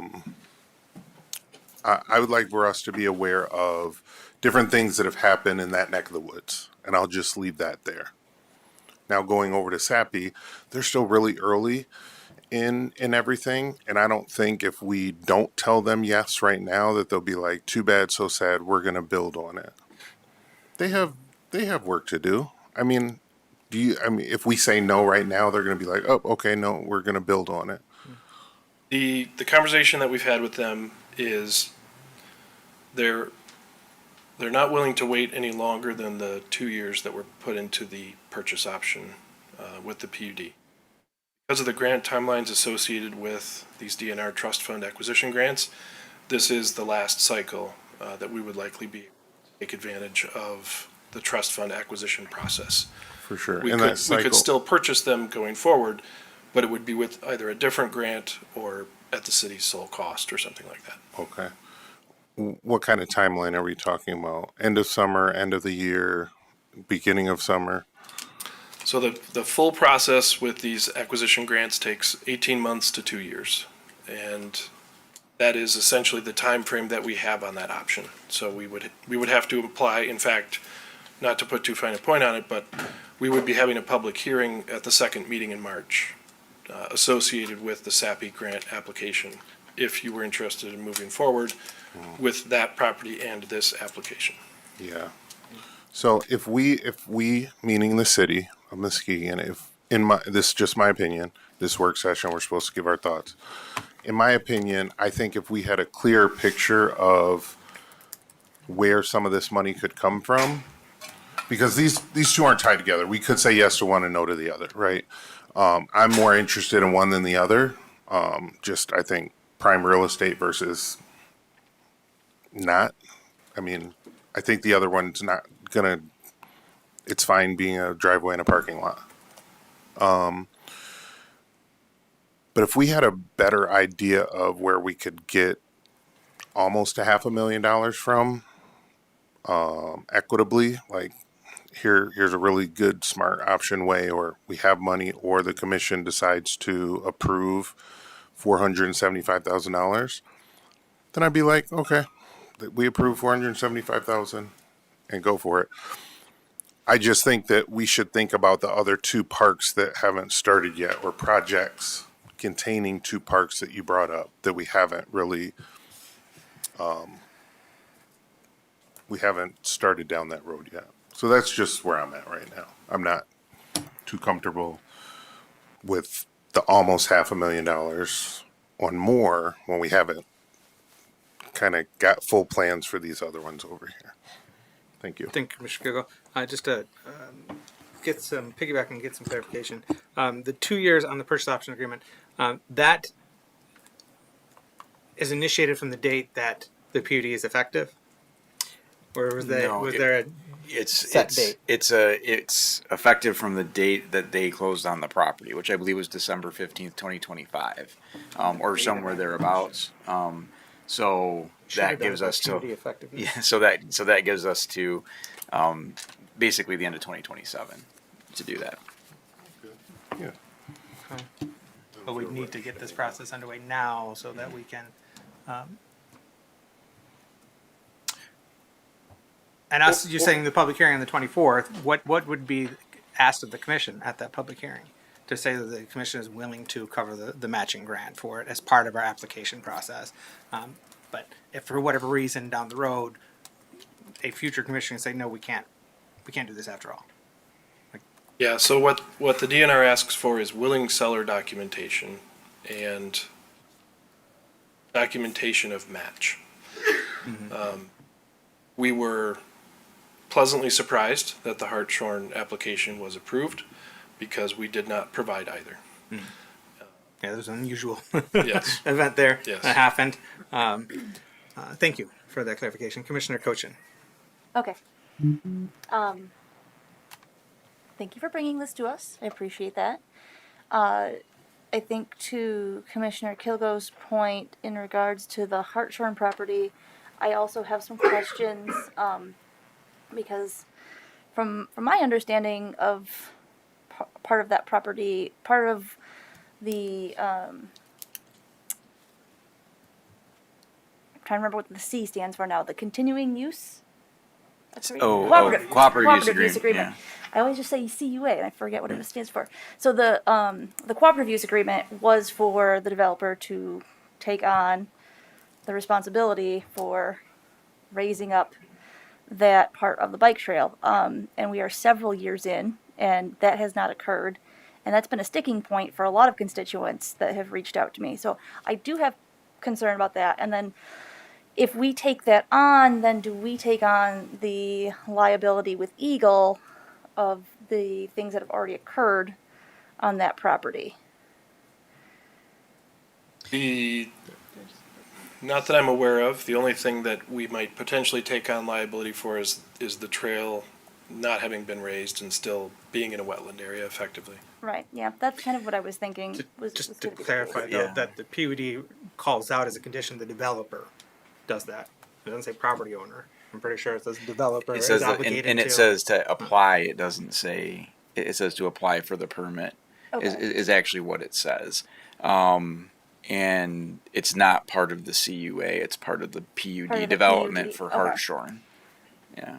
Either way, it was not supposed to be on us to do that work. And so taking on $400,000 to take on a parking lot and then to do that work, and then the environmental costs, yeah, I'm not a huge fan of doing that. You know, I was very vocal during the process with Fisherman's Landing. I love our parks. I want us to have more waterfront access, but I also want us to be able to take care of the parks that we have. And I don't want to keep kicking cans down the road. I got a broken toe right now. I really don't want to kick any cans. So, like, I am very interested in this sappy property opportunity. I think it's interesting to Commissioner Kilgo's point. Like, again, we go shopping a lot. Do we have the money for it? And I hear that the developer might not want to hold on to it for us any longer, but the developer also wants us to redo the brownfield, right? Or is it the TIF?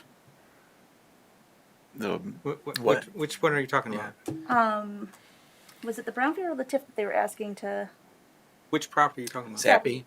Oh, they want to reset the brownfield TIF. Right. Yeah. So Yeah, if they want to reset yes. the brownfield TIF, Okay. I mean, I feel like that resets a clock, and we could maybe negotiate giving us a little bit more time to think about this and where we could get funding. And I think that would look really good on that developer to give the city an opportunity to purchase those lots, to be able to, you know, help make a park out there for more residents. I think that would be helpful.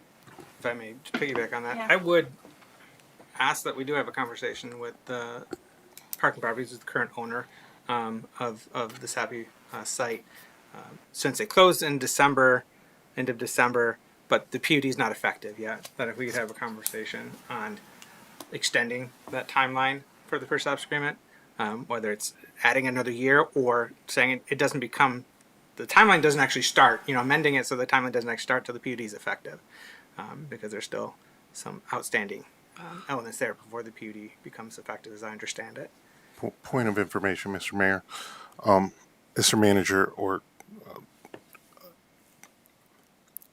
if at the next commission meeting in late March, we said yes to the grant application, does that commit us to the money?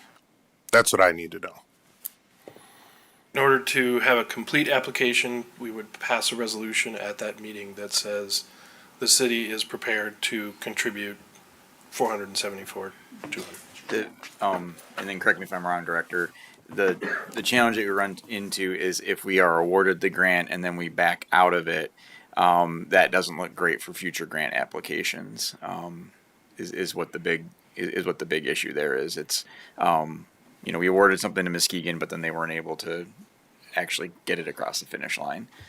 I don't know that there's a formal point deduction for that, but it is something that is known and discussed.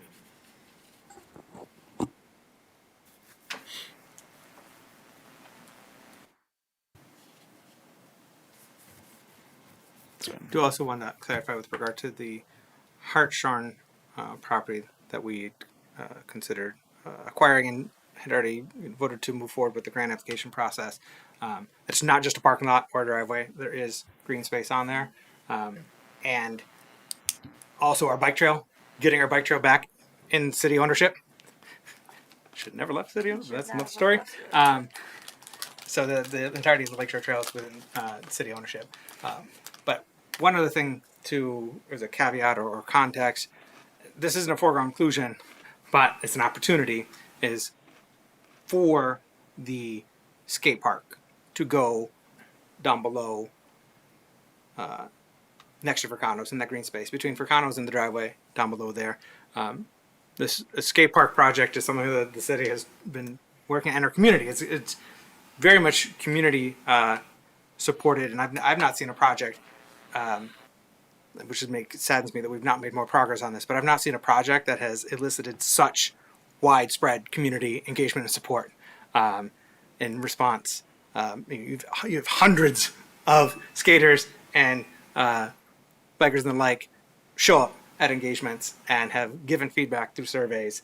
And we had previously made a commitment to doing a new skate park when we had to essentially remove the one at Cypress Park due to inadequate maintenance over the years. There is a DIY skate park that community driven happening over there, smaller scale, but we're looking at doing and we have some preliminary engineering or designs for that skate park as well that was done through Grindline that's already been paid for.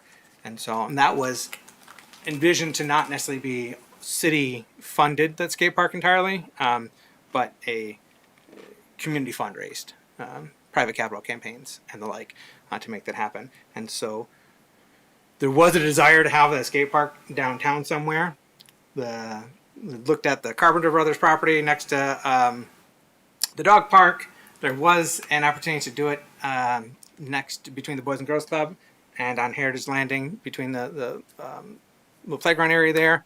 That opportunity is no longer available, but that's where most recently it looked like it was going the direction that was a few years ago now. So right now there's no home for this potential skate park that has been now a decade in. that we've been trying to advance that. So I'm just sharing that as additional context of this potential new home, which is in close proximity to where the skate park had been considered previously, and it was desired to be closer to downtown as well as accessible from the Lakeshore Trail if possible. Just one point of clarification on the SAPI land acquisition grant. The reason that we're looking at the March 24th for the public hearing as the application deadline is April 1st. So, and that's, to Director Vanderhyde's point, the 18 to 24 month timeline then lines up nicely with the end of 27 when our option would expire. So that's why we're saying that this is the last one. There are multiple grant cycles for this grant, but for all of the, the stars aligning, if you will, and since both of these are on the table right now, that's why we're having this conversation with you. We weren't anticipating necessarily this scenario, and so when we're looking at this scenario and the number total, that's why we're having that conversation. So yeah. Unfortunately, with Third Street Wharf, we do have some state enhancement money Yes. to invest in development of that property and for acquisition. So there's money set aside there, and the Verplank property, not a foregone conclusion. I would love to be able to create the Muskegon Nature Preserve there, but right now that's seems very still intangible, like still out down there. the road. Yeah. Oh, yeah. it's Conceptual, like, it's definitely down the road. Several years from now. Like, Yes, it is. It's hard to consider what. Yeah, to forego an opportunity now for the potential many years down the road, which we can't use these grant dollars for anyhow. Yeah. But anyhow, commissioners who have not, Commissioner St. Clair. Did we already commit to the Hartshorn grant match? Is this one of those situations where we said we would do this and now we're saying, psych, never mind? They didn't actually, we didn't, that's the exception that he was Yeah, talking this- about yeah, earlier, this is where different, they yeah. made the recommendation without having that. Yeah. We as a commission had voted to move forward with the grant application, but Right. we'd never formally voted to commit to the matching. And at one point, the developer or the property owner, had indicated potential discounting of land value there. Yeah, so it was submitted with the intent for the property owner or developer to donate. That was how it was presented to the board. So we did not pass a resolution offering up match dollars. But as I said, we no longer believe that donation is likely. Okay. So the circumstances are different. Will the state remember that? The circumstances are different in a year or 5, or are they going to remember, oh yeah, they bailed on that grant application that they said they would? I can't speak for the state, but I think given the unique circumstances under which they approved it, I think they understood there was perhaps some risk there. I of course believe that we can always have it all and that we have the potential to do whatever it is that we set our minds to as a community. Where we are now is wildly different than where we were 5 years ago from a financial perspective and a community perspective. So I understand fiscal responsibility and how I budget my household is, from that place. But I also know that we are moving forward deliberately as a city and making choices and investments that will continue to grow our potential to make these sort of investments. So, I don't want to operate from a place of scarcity or fear when these bills aren't all going to come due on the same day. There's different pots of money and there's different opportunities. This isn't all going to come from the same, if we move forward with it. It's not all going to come due on the same day, and it's not going to come due from the same pots of money. I have some concerns around the Hartshorn acquisition around the request that the city front the money in the hopes that we get the reimbursement, that feels a little more risky than I'm strictly comfortable with, just because everything is so in flux with that property, and I don't feel as comfy with that one. Agreed. Had this been 6 months ago, and we could have signed the paperwork and gotten things squared away, I think it would look different. And maybe 6 months from now, it will look different. But right now, it just feels very tenuous. Nobody knows what it's going to look like there. Go ahead. Oh, I was going to say, and to kind of add on to that, as the director was pointing out, one of the initial assumptions was there was going to be land donation. The other part of this that we don't yet have is the commitment from the LLC to participate in the grant program. And that's kind of where the question came up. Honest question, and as the director noted, it's happened in other instances where the money gets fronted. I don't think there's anything wrong with the request. It's a perfectly legitimate request. But so there's two steps in the process that are missing right now. So I just want to be clear on that too. That just popped in my head. But. Thank you. That's helpful. And we also have,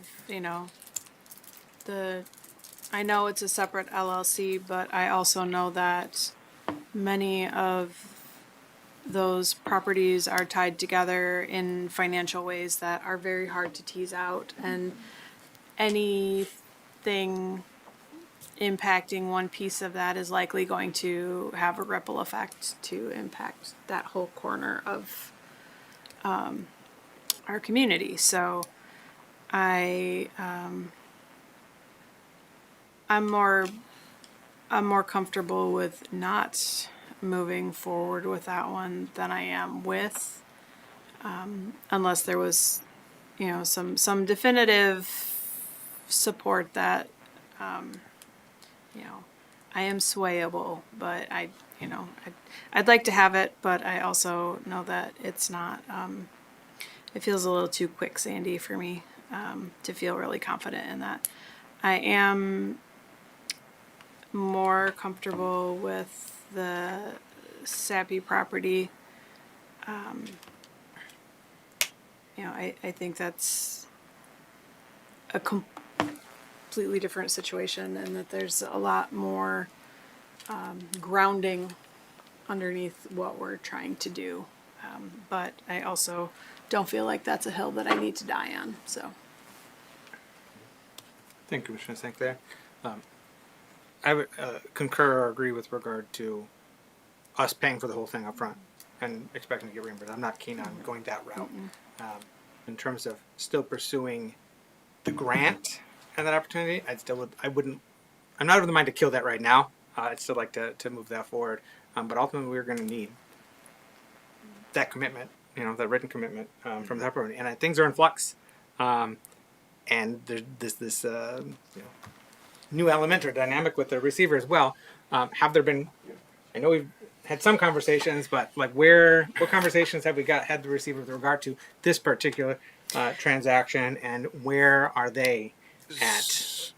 So the conversations that we've had with the receiver, which there's been two, have been about the city's involvement as a whole, not necessarily one particular aspect of it, trying to help that attorney get a better picture of the PUD requirements, the cooperative use agreement, the requirements that we were asking for to be completed this spring. All of those things right now are on hold because of that receiver order from the judge.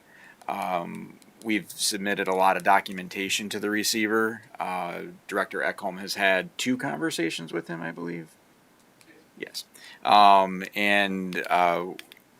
After we've given him some time to digest what we've sent over, we anticipate having another. We've also talked about, do we just drive over to his office and sit down with him if needed, to try to have that part of the conversation. So we're communicating. We're obviously not the only party that has an interest in this. We have a lot of different aspects of the development that we are very interested in. We have deadlines that we are there on. Because of the receiver being in place and the court order, we're not in a position to enforce on those deadlines. So. Thank you, Mr. Manager.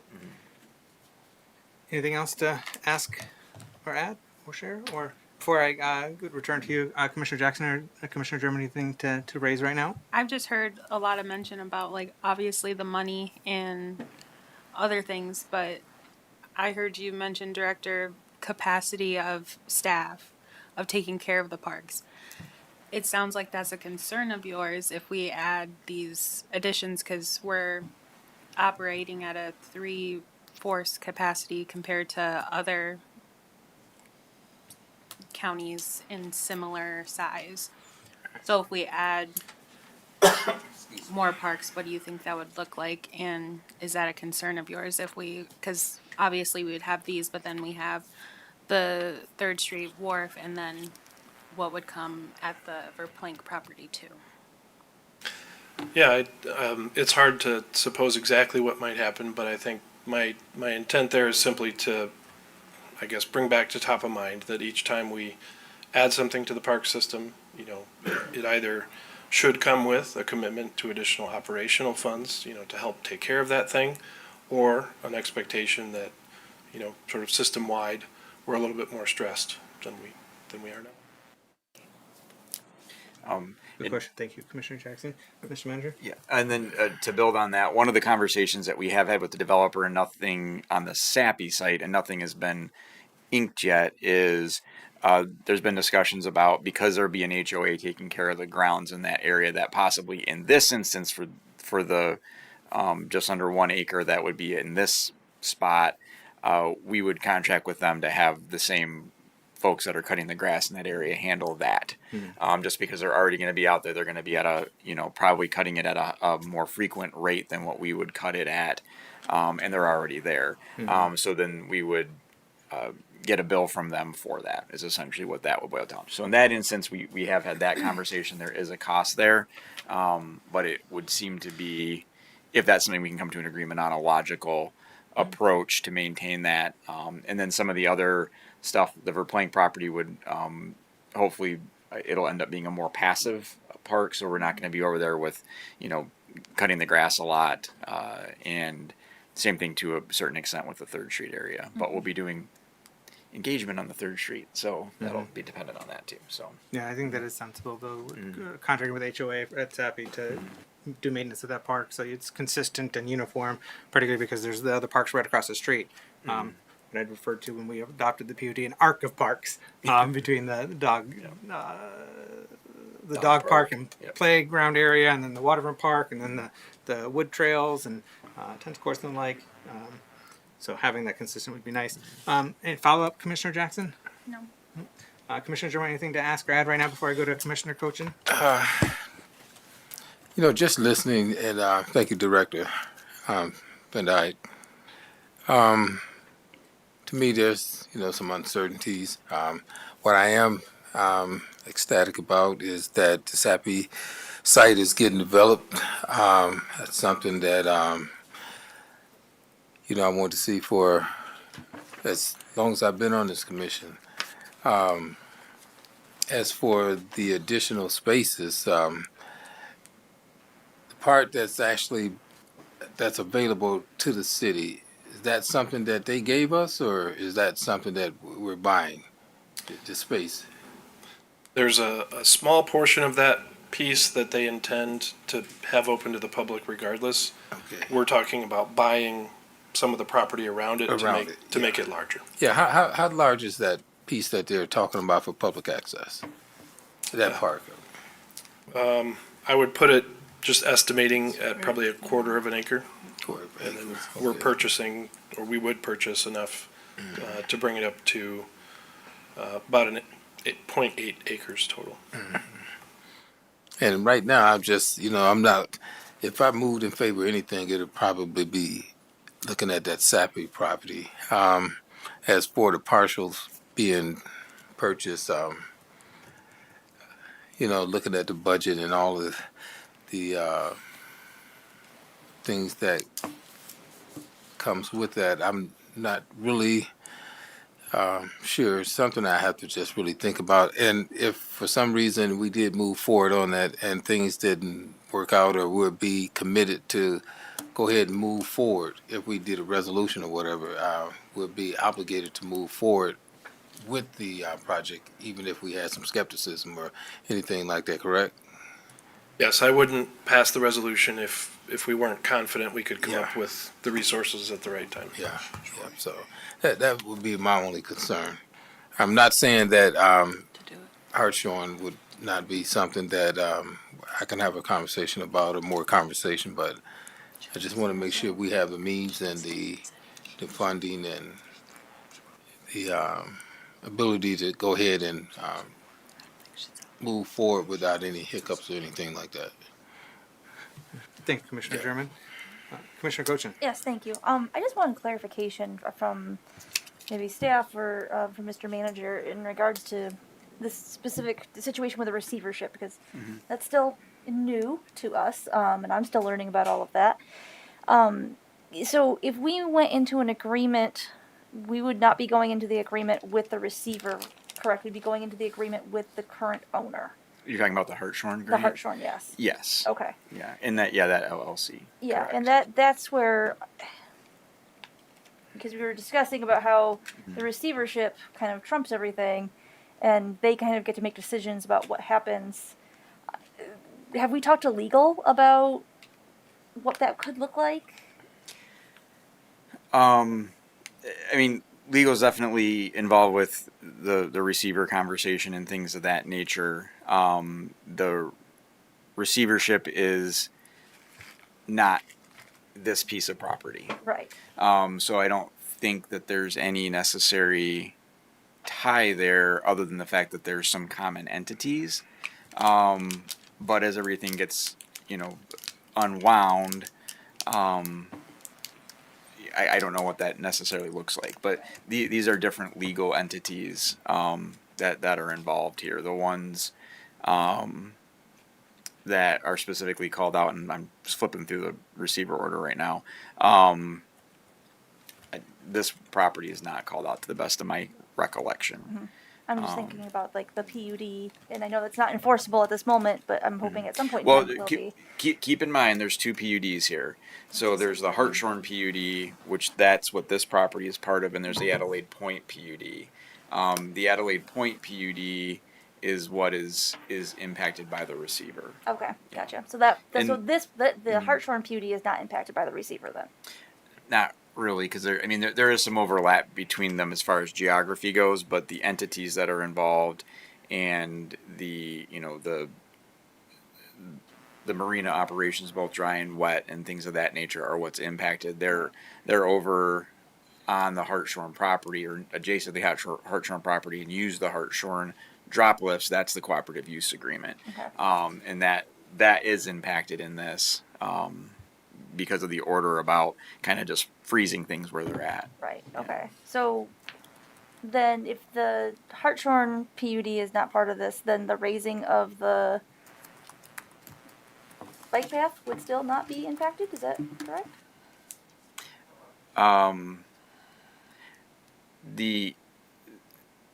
I guess technically, but again, it's for the application. It's not to do the work. It's to apply for the permit to have it done. Right. But I know we've had a lot of time to allow for that to happen. Sure. And that has not occurred. Okay. I just wanted to make sure we're understanding things. Thank you very much, sir. Thank you, Commissioner Goshen. Commissioner Kogo. Yes, right quick. My last two things on this, because we do still have CRC.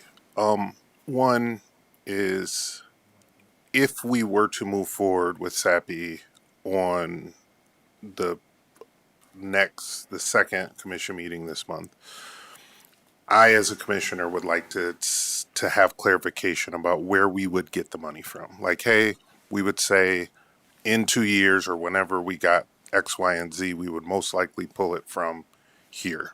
I need to know those things.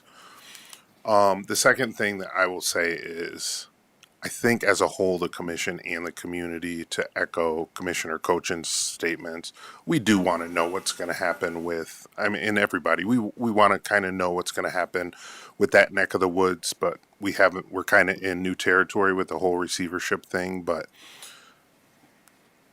specifically talking about the bike path, there were things that should have been done a long time ago that weren't being done.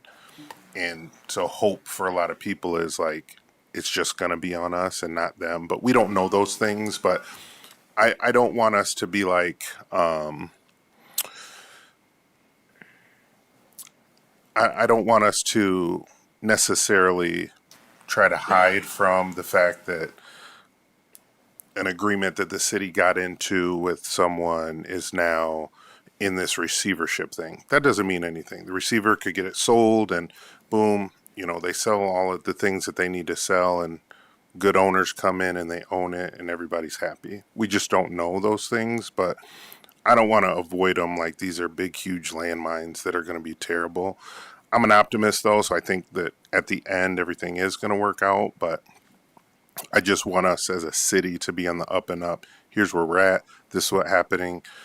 Certain things are in our hands, certain things aren't in our hands. So we just want to be transparent about those things. So, thank you. Thank you, Commissioner Gogo. And I do think that further exploration and additional information about funding opportunities for this would be helpful for the public hearing on March 24th. So I would suggest we move forward with that public hearing on March 24th. That gives an opportunity for us to hear from the public on that particular land acquisition, and whether or not we want to commit. However we come up with that money, I do think there is opportunity for brownfield reimbursement. We're tapping our public improvement fund with reimbursement of that other 881st Street. But I'd like to be further considered and information presented to the City Commission with that regard. So I would advocate that we do move forward with the public hearing on March 24th with regard to the SAPI acquisition. Potentially have some conversation with Parkman about extending that if need be. Because the last thing we want is we're almost on the cusp of getting this money and pursuing this, and now that purchase option's gone, and will they still honor it? So some level of understanding about where they're at with that. And at the same time, I would ask us not to give up on the Hartshorn right now.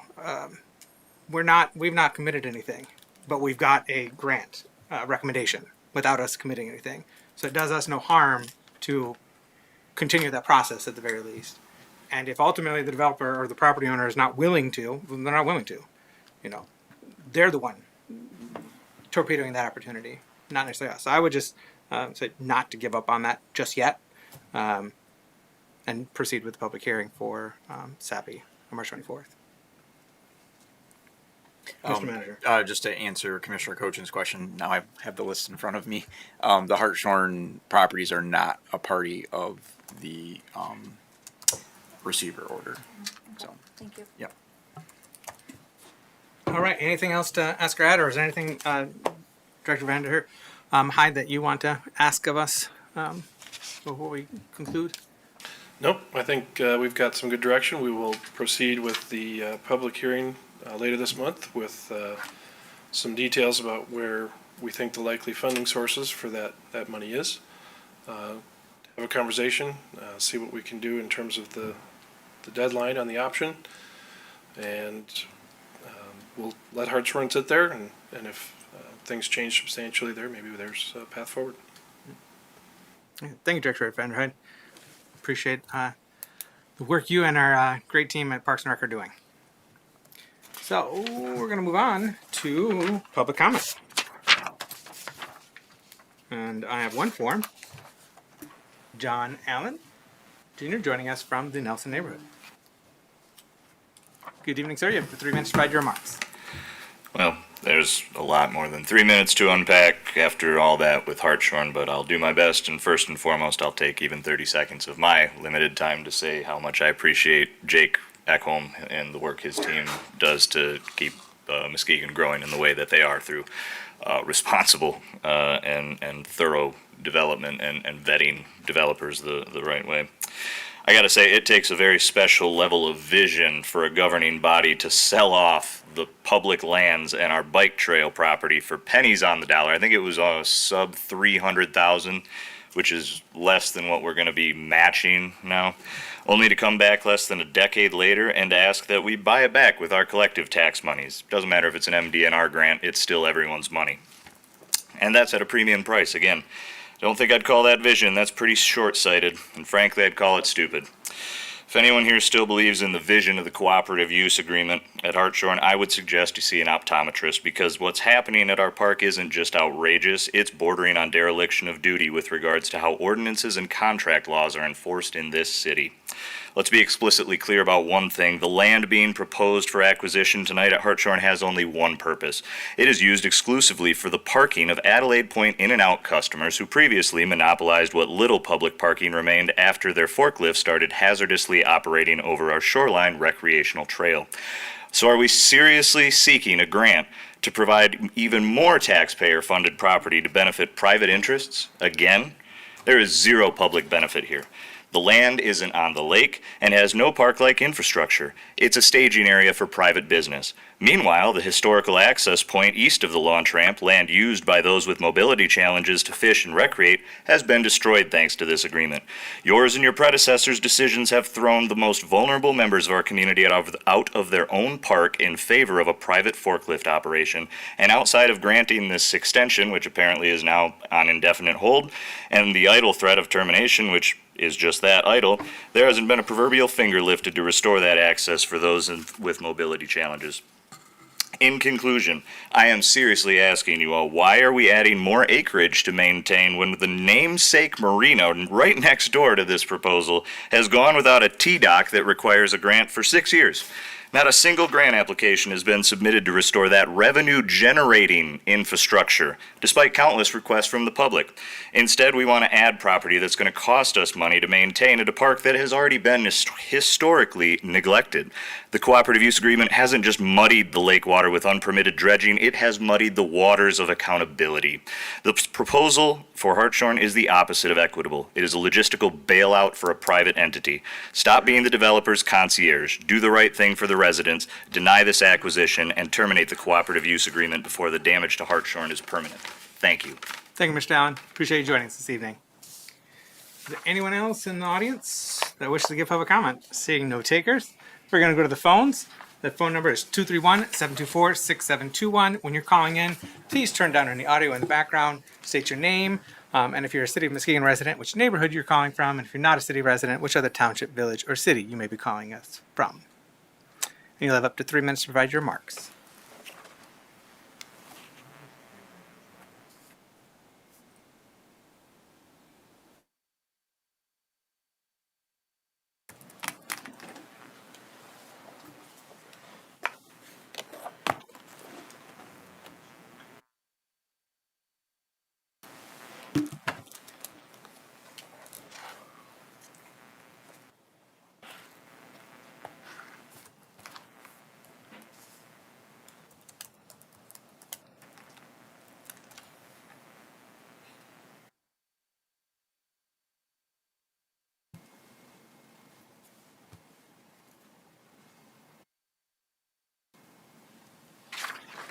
It was quite a long delay, so before it got to me announcing. So I'm watching the video, but I think we're at that point. We don't have any callers at this time. All right, commissioners, I would entertain a motion to adjourn. So moved. We've got a motion by Commissioner German, so we're by Commissioner Kilgo to adjourn. All in favor, please indicate by saying aye. Aye. Aye. All opposed, same sign. We are adjourned. Thank you. Take care and be well.